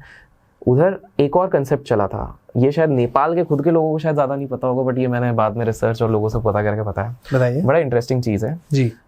आप मानते हैं श्राप व्राप चीजें होती होंगी? ऑनेस्टली बताना। आई बिलीव, बट मैंने सामने से नहीं देखा, तो I don't believe, I respect. तो मेरा एक्चुअल वर्जन ये है कि श्राप और कर्ज जो होता है, this is nothing like an evil, या negative vibration you are giving to somebody. It is just like कि बहुत, अगर किसी ने स्ट्रांगली आपको कोई नेगेटिव वाइब्रेशन दे दी, and if you are not mentally strong to handle that, कुछ इफेक्ट करेगा, आपकी तबीयत खराब हो जाएगी। जो बोलते हैं ना, नजर लग गई, ये हो गया, बद्दुआ लग गई, वो है। This is again vibration only. इसको अगर before we go to the Nepal case, science के हिसाब से अगर मैं लॉजिकली मैं जो समझता हूँ, मैं अगेन गलत हो सकता हूँ, तो मेरा ऐसे, लेट्स से आप इधर बैठे हुए हैं, ठीक है, आपका मूड बहुत सही है, लेकिन अगर 6 लोग बैठ जाएं जो ना आपकी सिर्फ खामियां आपको गिनाने बैठ जाएं कि तूने लाइफ में करा ही क्या है, तो तू बर्बाद इंसान है, तूने तो वो, आप भले ही माइंड में रख रहे हो, लेकिन अगर 6 लोग बहुत स्ट्रांग हो जाते हैं यहाँ पे ये कर करके, तो आपको डिप्रेशन में पहुंचा सकते हैं, भले उनका इंटेंट वो नहीं था। तो बेसिकली मुझे लगता है कि कर्स इसी तरह से लगता है। और ये जो श्राप की बात करते थे, आप नोटिस करोगे कि पहले जमानों में बात करते थे, किसी की माँ अगर किसी को श्राप दे, अरे यार श्राप से तो स्वयं प्रभु श्री कृष्ण नहीं बच पाए। राइट। गंधारी ने एक श्राप दिया कि पूरा यादव कुल नष्ट हो जाएगा, वंश नष्ट हो जाएगा, और वो हो गया। और कृष्ण जी कभी उसी तरह शरीर उनको छोड़ना पड़ा, जब हंटर ने मारा, वही चेरी प्रेडिक्शन हो गई थी, शरीर वैसे ही छूटा।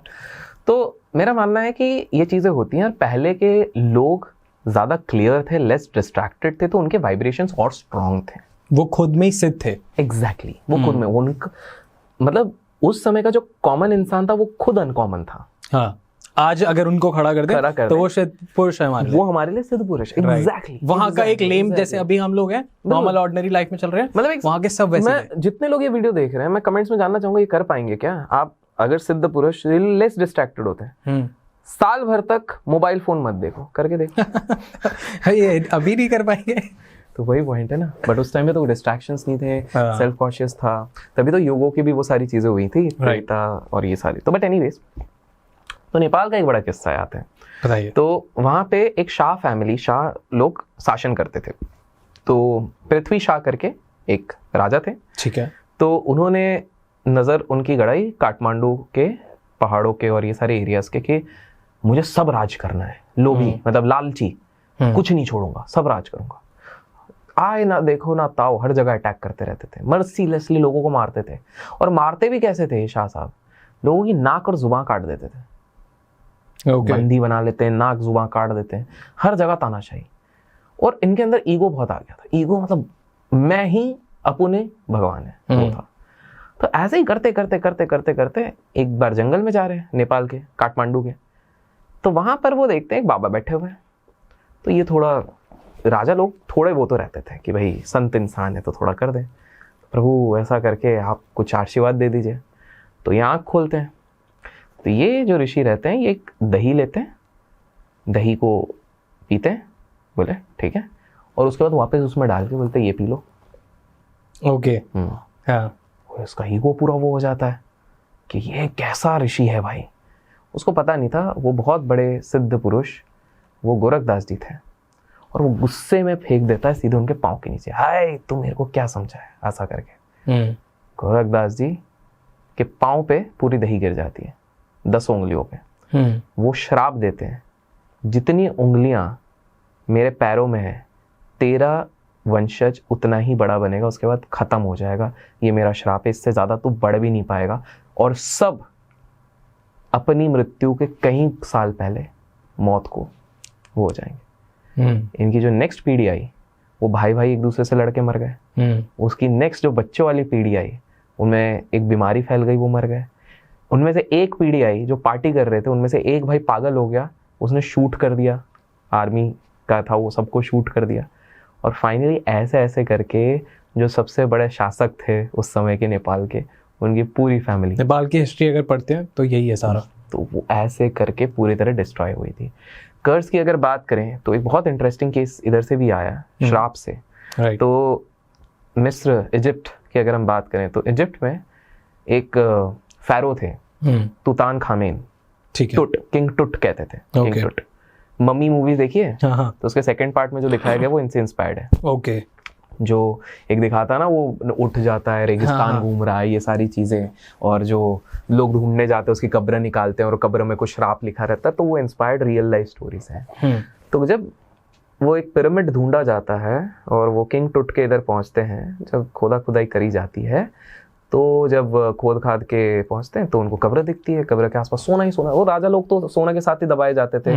100 उनके जो हेल्पर्स होंगे, क्योंकि बोलते थे कि इटर्नल लाइफ में उधर जाके इनको हेल्पर्स लगेंगे तो यही इनकी लाश देंगी, इनकी आत्मा सोना। अब उसके अंदर ना एक गोल्डन डैगर था, चाकू समझ लो, गोल्ड का चाकू था।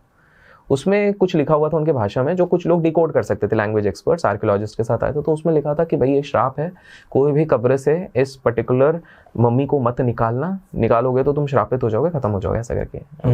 साइंस वाले बोले यार तो फालतू चीजें उठाओ, लेके चलो। तो 7 वर्कर्स को बुलाया, उसको उठाया गया। टोटल 13 लोगों की टीम थी, बढ़ा गया। जो 7 वर्कर थे वो एक कार एक्सीडेंट में मर गए 1 साल के अंदर, ठीक है।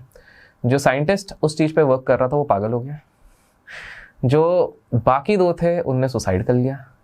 आई गेस ऐसी स्टोरीज, और ऐसी स्टोरीज ही नहीं कहूँगा, सही बातें हमारे साउथ इंडिया के टेम्पल्स में भी बहुत है। कि बहुत सारा सोना, इधर बहुत सारे ऐसे प्रोमिनेंट मंदिर हैं जहाँ के दरवाजे अब तक खुले ही नहीं है, क्योंकि ऐसा मानना है कि अगर वो दरवाजे खोल दिए तो जो देश का राजा है, टेक्निकली जो भी गवर्नमेंट लीड कर रही है, उसकी लाइफ पे स्पिरिचुअल इम्पैक्ट्स आएंगे, और उससे पूरे विश्व, मतलब पूरे देश का विनाश होना स्टार्ट हो जाएगा। Absolutely, तो पर उस दरवाजे के पीछे खजाना बहुत है। तो इसमें ये जो आप जिस जगह का बता रहे हैं, लोगों को कमेंट्स में पता चलेगा कौन सा टेम्पल है, प्लीज बताइए। इस टेम्पल का एक बड़े इंटरेस्टिंग चीज है, एक व्यक्ति था जिसने मास्टर प्लान बनाया था।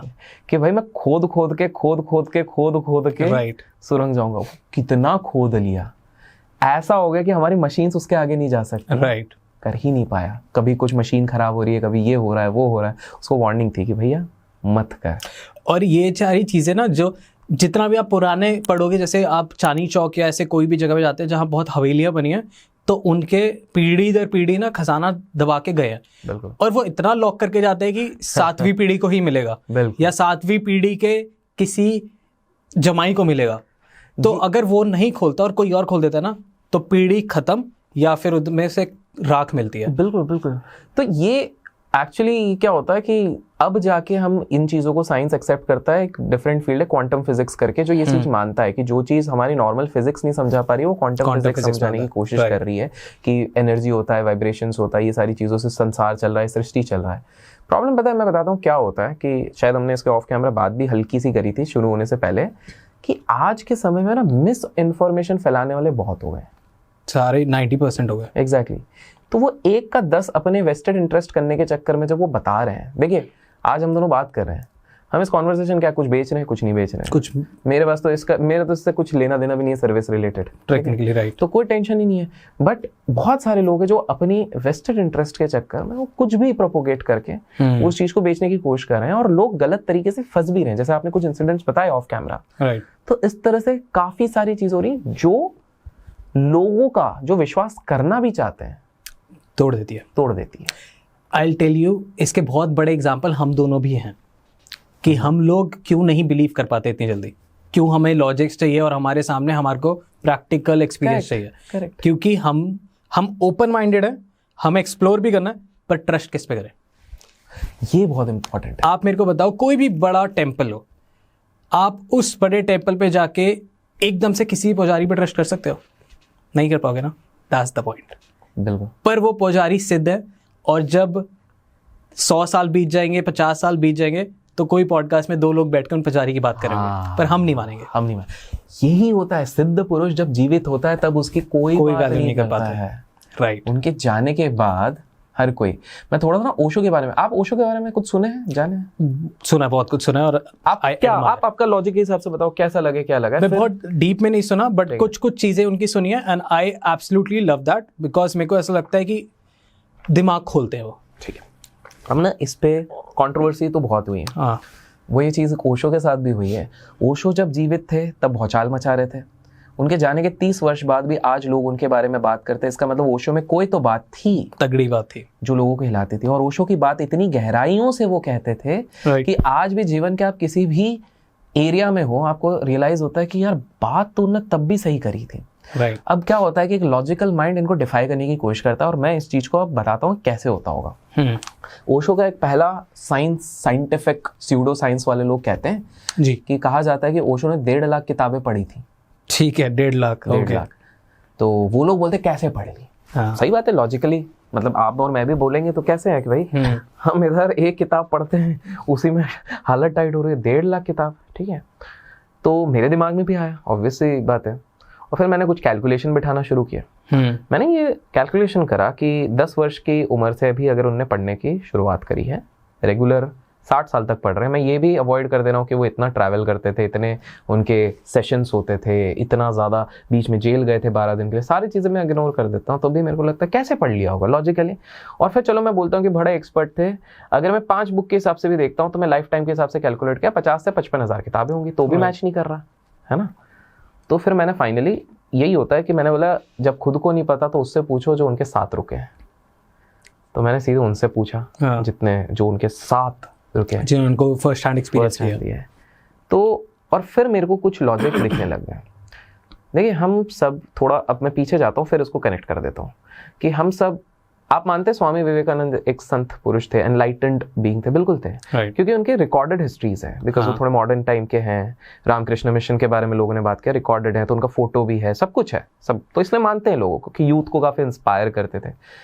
तो स्वामी विवेकानंद जी की एक बहुत खास बात थी। स्वामी विवेकानंद जी किसी भी किताब को 1 घंटे में पढ़ लेते थे, चाहे वो 700 पेज की हो या 800 पेज की। 3 किस्से थे उनके, 2 किस्से मैं बता देता हूँ आपको।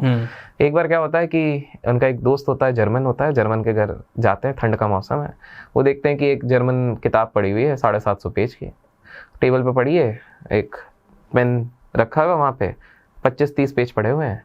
तो स्वामी जी जाके देखते हैं, बोले किताब है? बोले हाँ ये हमारे देश में बोलते बड़ी बढ़िया किताब है, पढ़ रहा हूँ। बोले कैसी लगी? बोले अच्छी तो लग रही है, देखते हैं अभी क्या है। तो बोले मेरे को 1 घंटे के लिए दो ना, मैं थोड़ा साइड में बैठता हूँ, इसको मैं पढ़ लेता हूँ थोड़ा सा। बोले ठीक है। 1 घंटे बाद स्वामी विवेकानंद जी आके इस व्यक्ति को कहते हैं कि भाई मत पढ़ो, फालतू किताब है, मज़ा नहीं आएगा, ये बस 2 लर्निंग है इधर से और कुछ नहीं है।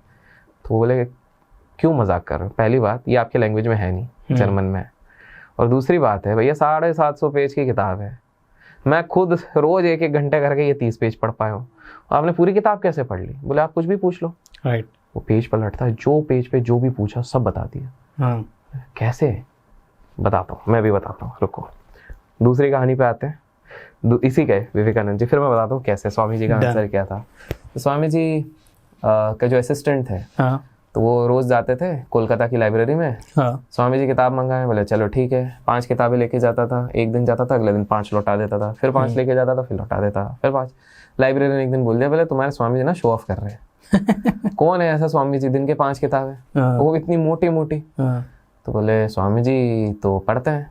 तो बोले अरे कभी आने बोलना, मैं देखता हूँ क्या पढ़ते हैं। बोले शो ऑफ कर रहे हैं। इसको थोड़ा डाउट हुआ, तो ये क्या करा कि ज़्यादा स्वामी जी को बोलता, स्वामी जी ऐसा थोड़ा चैलेंज आया है, थोड़ा आप जाके बात कीजिए। बोले ठीक है, साफ मन के लोग होते हैं, इनको तो क्या है। बोले जाके देखते हैं। लाइब्रेरी बोले आपको कुछ कहना था? बोले आप पढ़ नहीं रहे हो, फालतू ले शो ऑफ कर रहे हो, रोज 5-5 इशू करके भेज रहे हो, ऐसा हवाबाजी कर रहे हो। तो नहीं मैं तो पूरा पढ़ा हूँ, आप कुछ भी पूछो। तो बोले आप ये मैथ्स वाला पूरा पढ़ लिए जो इसमें इक्वेशन है? बोले हाँ आप कुछ भी पूछो। इक्वेशन से लेके फिलोसफी से लेके साइंस, कुछ भी पूछा, पेज नंबर तक बता दिया कि इस पेज में इस पैराग्राफ पे ये वाली चीज़ है। ये भाई हाथ जोड़ दिया। स्वामी जी कैसे? स्वामी जी बताता हूँ, अब आखिरी कहानी फिर बताता हूँ कैसे। तो स्वामी जी का जो असिस्टेंट था इसके पहले, उसको वो उस समय पे एनसाइक्लोपीडिया एंटार्क्टिका ये बहुत चलती थी, इतनी मोटी मोटी वॉल्यूम्स होती थी। तो 11 वॉल्यूम्स की चलती थी, 12 वॉल्यूम्स, 11 या 12 वॉल्यूम्स की चलती थी। तो ये बड़ा एक्साइटमेंट में बोले इतने बड़े बड़े वॉल्यूम्स हैं, ये तो किसी के पूरे जीवन बीत जाएगा तो भी नहीं सीख सकता। तो ये चल चल के जाता है, स्वामी जी ये देखो 11 वॉल्यूम्स है, इसमें तो पूरी जिंदगी किसी की निकल जाए। स्वामी जी बोलते 10 वॉल्यूम तो मैंने अभी तक पढ़ लिए। तो बोले क्या बात करो? बोले हाँ 11 भी दे दो, पढ़ लूंगा। तो बोले 10 पढ़ लिए। उसने भी कुछ भी पूछा, सब बता दिया। तो लोग हैरान हो गए कि स्वामी जी 7.5 स्वामी विवेकानंद जी 750 पेजेस की किताबें 1 घंटे में कैसे पढ़ते हैं। तो उन्होंने एक चीज कही, the essence of education is concentration. अगर आप कॉन्सेंट्रेशन को इस लेवल पे बढ़ा दो तो आप असंभव को भी संभव कर सकते हो। उन्होंने एक रूल बताया, स्वामी विवेकानंद जी ने कहा, जो आज के समय पे हार्डली कोई कर पाएगा। स्वामी विवेकानंद जी ने कहा अगर 12 वर्ष तक आप सेलिबसी, जिसको हम कहते हैं ब्रह्मचार, अगर अडॉप्ट करते हैं, आप किसी भी नॉनवेज का सेवन नहीं करते, आप दारू का सेवन नहीं करते 12 वर्ष तक, और ध्यान करते हैं, तो आपके अंदर कुछ इस प्रकार की शक्तियां आ जाएंगी जो लोगों को अलौकिक लगेगी, बट वो आप सभी के अंदर है, एक्टिवेट नहीं करते।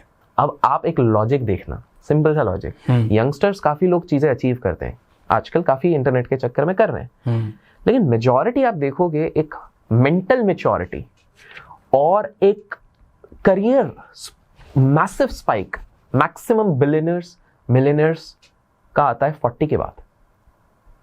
30 के बाद टेस्टोस्टेरोन लेवल डाउन होने शुरू होते हैं, धीरे धीरे डिप होता है। By 38 39 it is almost at the this thing. ठीक है, इट डिपेंड्स, क्योंकि लाइफस्टाइल आजकल ऐसी हो गई है। पहले वाले 45 50 तक जाता था, आजकल कुछ लोग तो 20 में मैं देख रहा हूँ 20-25 में डिप हो रहे हैं, क्योंकि दे आर टेकिंग पता नहीं क्या क्या चीजें ले जा रहे हैं। ठीक है, तो वो डिप हो रही है। So basically the sexual interest, आप देखोगे हार्मोनल ये चीज है, सबसे ज्यादा पीक पे होता है 13 से 18 की उम्र में, फिर और थोड़ा सा एक सैचुरेशन लेवल आता है till the age of 24-25। Right, तभी इधर भी बोलते हैं शादी जल्दी कर लो, ये सारी चीजें कर लो, क्योंकि फिर आपका स्पर्म काउंट गिरेगा, लड़कियों का भी वैसा चीज होगा। एंड देन स्लोली वो ड्राइव आपका स्लोली नीचे जाने लगता है। तो स्वामी विवेकानंद जी भी जो कहना चाहते थे, एक तरीके से वो कह रहे थे कि सेक्सुअल इंटरेस्ट आप छोड़ दो। और आप देखो कहीं ना कहीं जो मेजॉरिटी लोग एक पीक सक्सेस की कोशिश करते हैं, बिकॉज उनका माइंड फिर वो सेक्सुअल थॉट्स की तरफ नहीं लगा पड़ा है। They are satisfied, they are done with all those things. Right, absolutely. So now they have a clarity around this thing कि जीवन में क्या करना है। इसलिए आप देखोगे बहुत सारे, I am not saying all, but बहुत सारे जो बॉडी बिल्डर्स होते हैं, वो जब ट्रेनिंग करते हैं ओलंपिक, सब रोक देते हैं, तो वो सब रोक देते हैं। तो लॉजिक है इस चीज पे, जो वो चीज कह रहे हैं, क्योंकि आपके दिन भर अगर आप सिर्फ सेक्सुअल थॉट सोच रहे हो, आप डिस्ट्रैक्ट हो रहे हो, बट हाँ, क्या होता है, ये मेरे को एक ऋषि जी ने ही समझाया कि बोले लाइफ में बड़े मजेदार चीज है। एक्चुअली ओशो का भी ये कहना है। बताइए। ओशो कहते हैं कि आप अपनी सेक्सुअल एनर्जी को सप्रेस मत करो, क्योंकि अगर सप्रेस करोगे तो आप एनलाइटेंड नहीं हो पाओगे। राइट, क्योंकि आप वही सोच रहे हो। एग्जैक्टली आप खुल के जितना है जो है सब खत्म कर दो। जितना है, क्योंकि देखो सिंपल सी बात है, अगर मैं आपको 100 दिन तक लगातार 3 बार सिर्फ पूरी सब्जी खिलाऊंगा, आप खुद भाई अब जिंदगी में नहीं खाना। एक बीच में just want to ask you a quick question, आपने ऑफ कोर्स सेक्स किया होगा, राइट? क्या सवाल? नहीं, जस्ट आस्किंग, काट देंगे इफ यू डोंट वांट। नहीं ठीक है, बट कुछ सोच रहा था मेरे दिमाग में, बहुत सारी चीजें आ रही थी। Have you ever felt like कि 2 तरीके से सेक्स होता है, एक होता है सिर्फ सेक्स करा, एक होता है इमोशनल सेक्स किया, जो पार्टनर के साथ आप टोटली इन हो। अब ये नहीं पूछूंगा कि इमोशनल सेक्स क्या है, अब डार्क पे आ गए। इमोशनल सेक्स किया है, सिर्फ सेक्स किया है।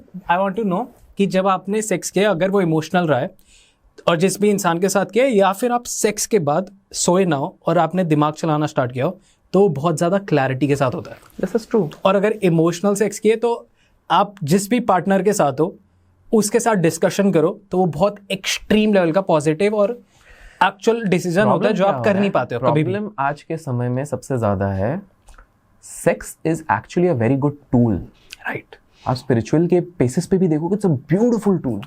मैं तो क्रियाएं भी बता सकता हूँ। ये अब डार्केस्ट हो रहा है, बट मैं बोल रहा हूँ क्यों, प्रॉब्लम क्या हो रही है कि लोग सेक्स सिर्फ हवस के कारण कर रहे हैं। और I also been through that। एक वो टीनेज आती है ना, जब आप फैप करते हैं, सब करते हैं, hormonal levels are at a peak and all.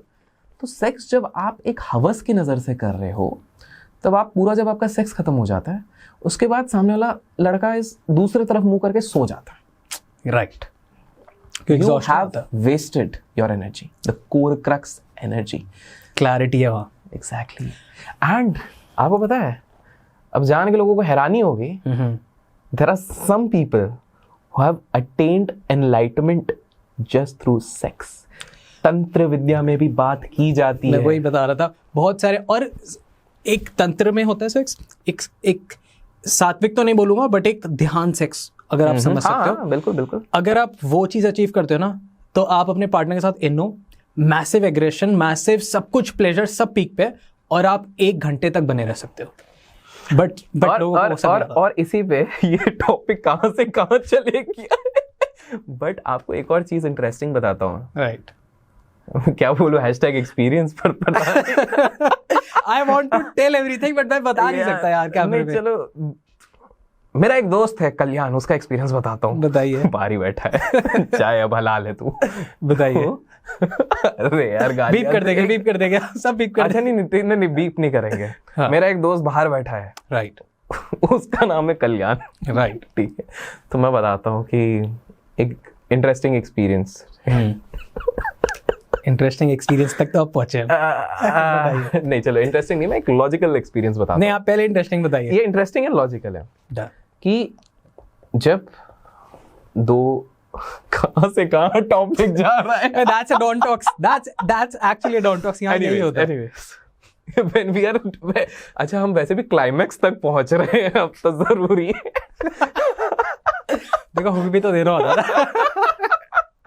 हम बहुत वाइज है, तो हम कंटेंट में भी तो हो सकते हैं। एग्जैक्टली। तो गाइस, रोलर कोस्टर देखे कहाँ से शुरू होके कहाँ, बट ठीक है, this is also part, right? इस पे ना एक चीज नोटिस कीजिएगा, मैं 2 चीजें नोटिस करवा रहा हूँ, और ये जितने लोग देख रहे हैं इस चीज को नोटिस करना। जब आप सेक्स करते हो, सेक्स में if you are, 2 bodies are in connection for more than 7 minutes, transfer of emotions, feelings and information also starts taking happening, right? अर्थ ये है, इसलिए कहा जाता है, अब आपको समझ में आएगा, इट्स नॉट कि आपको सेक्स प्रोस्टिट्यूट के साथ इसलिए नहीं करनी चाहिए regularly, it's not wrong, but what I am saying is आपको इसलिए नहीं करनी चाहिए कि भाई आपको बीमारी हो जाएगी। See, you can have protection and you can save yourself, nothing is wrong. Yes, point is where you want to be. Absolutely, कहां पहुंचना चाहते हो, and then you don't know that unknown person आपको किस तरह की एनर्जी, बिकॉज आप भी ट्रांसफर कर रहे हो, right? It's like positive ions उधर जा रहे हैं, नेगेटिव आयंस आ रहे हैं, because she is frustrated with her life, she is probably willing to commit suicide. आपके अंदर वो वाइब्रेशन आ रहे हैं, और आपको ये समझ में नहीं आ रहा है। तो जो भी ये व्यू कर रहे हैं, आई एम प्रिटी श्योर आप में से काफी लोगों के दोस्त ठरकी होंगे जो इधर उधर मुंह मार रहे होंगे, they are doing sex everywhere, और वो जब ये कर रहे हैं वो ये नहीं समझ रहे हैं कि वो अपने इंटरनल स्पिरिचुअल को कितना ज्यादा डैमेज कर रहे हैं, हार्म कर रहे हैं। So sex is not bad, the intention with which you are doing that, that decides.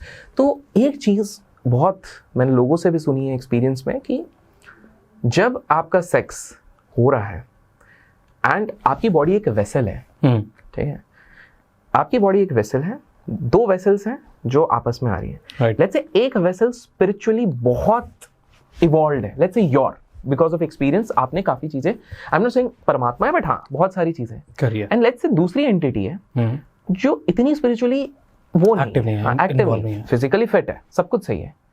You would notice कि once you have that meeting thing, within few days, few time, this person wouldn't feel that good. सामने वाले को अपनी body को लेके भी guilt हो जाएगा। Exactly. Because they are not able to take up. Right. Vessel is not able to take. आप सोचो इस ग्लास में, जो हमारे पास ग्लास है, इधर तक पानी ये कर लेगा, इधर तक, इसके बाद क्या होगा, ओवरफ्लो होगा। राइट या फिर इस ग्लास की कैपेसिटी नहीं है 1 डिग्री के बाद गर्म पानी झेलने की। अगर तो मैंने ऐसे रखा हुआ है और मैं एक गड्ढे से मैं करे जा रहा हूँ, गर्म पानी हो सकता फट जाए glass. And this is why, I mean, you need to understand. And ये हमारे जब शिव जी की भी बात करते हैं तो तंत्र में बात हुई है, उल्लेख हुई है, और बहुत अच्छे से हुई है। Exactly. Like you'll not feel creep. Problem ये है हमारे देश में सेक्स को टैबू बना दिया है। हाँ. अरे भाई हमारा ही देश है जहाँ पर मंदिर है, राइट, मूर्तियां हैं जो क्लियर डिपिक्ट दिखा रही है। कामसूत्र हमारी धरती से आई है, और हम उसी को देख के हंसते हैं, बोलने से कतराते हैं। व्हाई? और इसी चक्कर में ये सप्रेशन और ये चक्कर में हमारे देश में रेप्स हो रहे हैं, हमारे इसी चक्कर में लोगों को पता ही नहीं है एग्जैक्टली करना क्या है।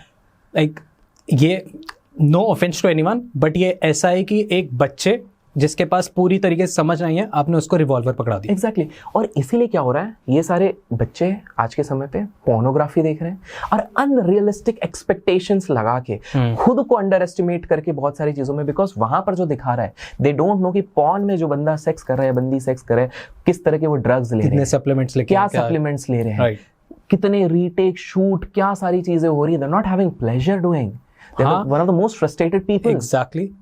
तो वो ये चीज नहीं समझ रहे कि वो क्या, और बट आप देखो कि काफी सारे न्यूज़पेपर में केसेस आते हैं, बीवी पुलिस कंप्लेन कर रही है क्योंकि मेरा पति मुझसे गंदे गंदे चीज करा रहा है, गंदे गंदे वीडियो देखता है और कुछ भी कराता है, मेरे को इसके साथ नहीं रहना है। तो वो क्यों हो रहा है? Because you're not understanding that until unless it's not pleasurable for both the entities, right, it is not going to work out for you in the longer run. Right.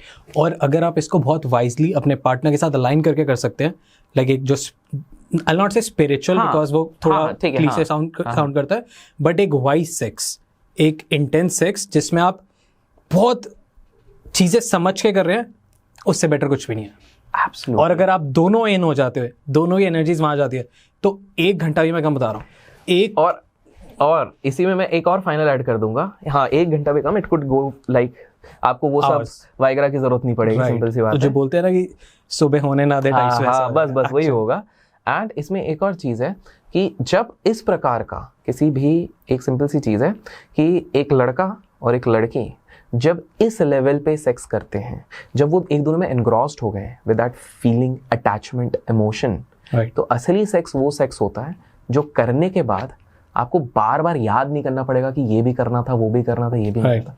Performance pressure नहीं है। Yes, you feel relieved, it happens automatically. Great, sexy, perfect. So I will just sum up, क्योंकि इनको निकलना है, और आप please comment में इनको डांटिएगा कि आपने क्यों वरुण भाई को इतना कम टाइम दिया। एंड देखिए, ये बस एक ही टिक लगा है, टॉपिक्स इतने सारे थे। So but will continue. अगर आप इनसे रिक्वेस्ट करें, क्योंकि मेरी रिक्वेस्ट पे पता नहीं आएंगे नहीं आएंगे, पर आपकी रिक्वेस्ट पे आएंगे, तो प्लीज कमेंट करके बताइए। Thank you so much. आखिरी सवाल मेरा सबसे यही रहता है, आपसे पूछूंगा, how was I as a host? कैसा आपका डॉन टॉक्स एक्सपीरियंस? यार amazing, as a host you are wonderful, I could see a lot of positive vibration, and या कृष्ण जी की कृपा है आप पे, तो बिल्कुल feeling is mutual. Very soon will try to meet and 100%। Thank you so much. Thank you, बहुत मजा आया। बिल्कुल।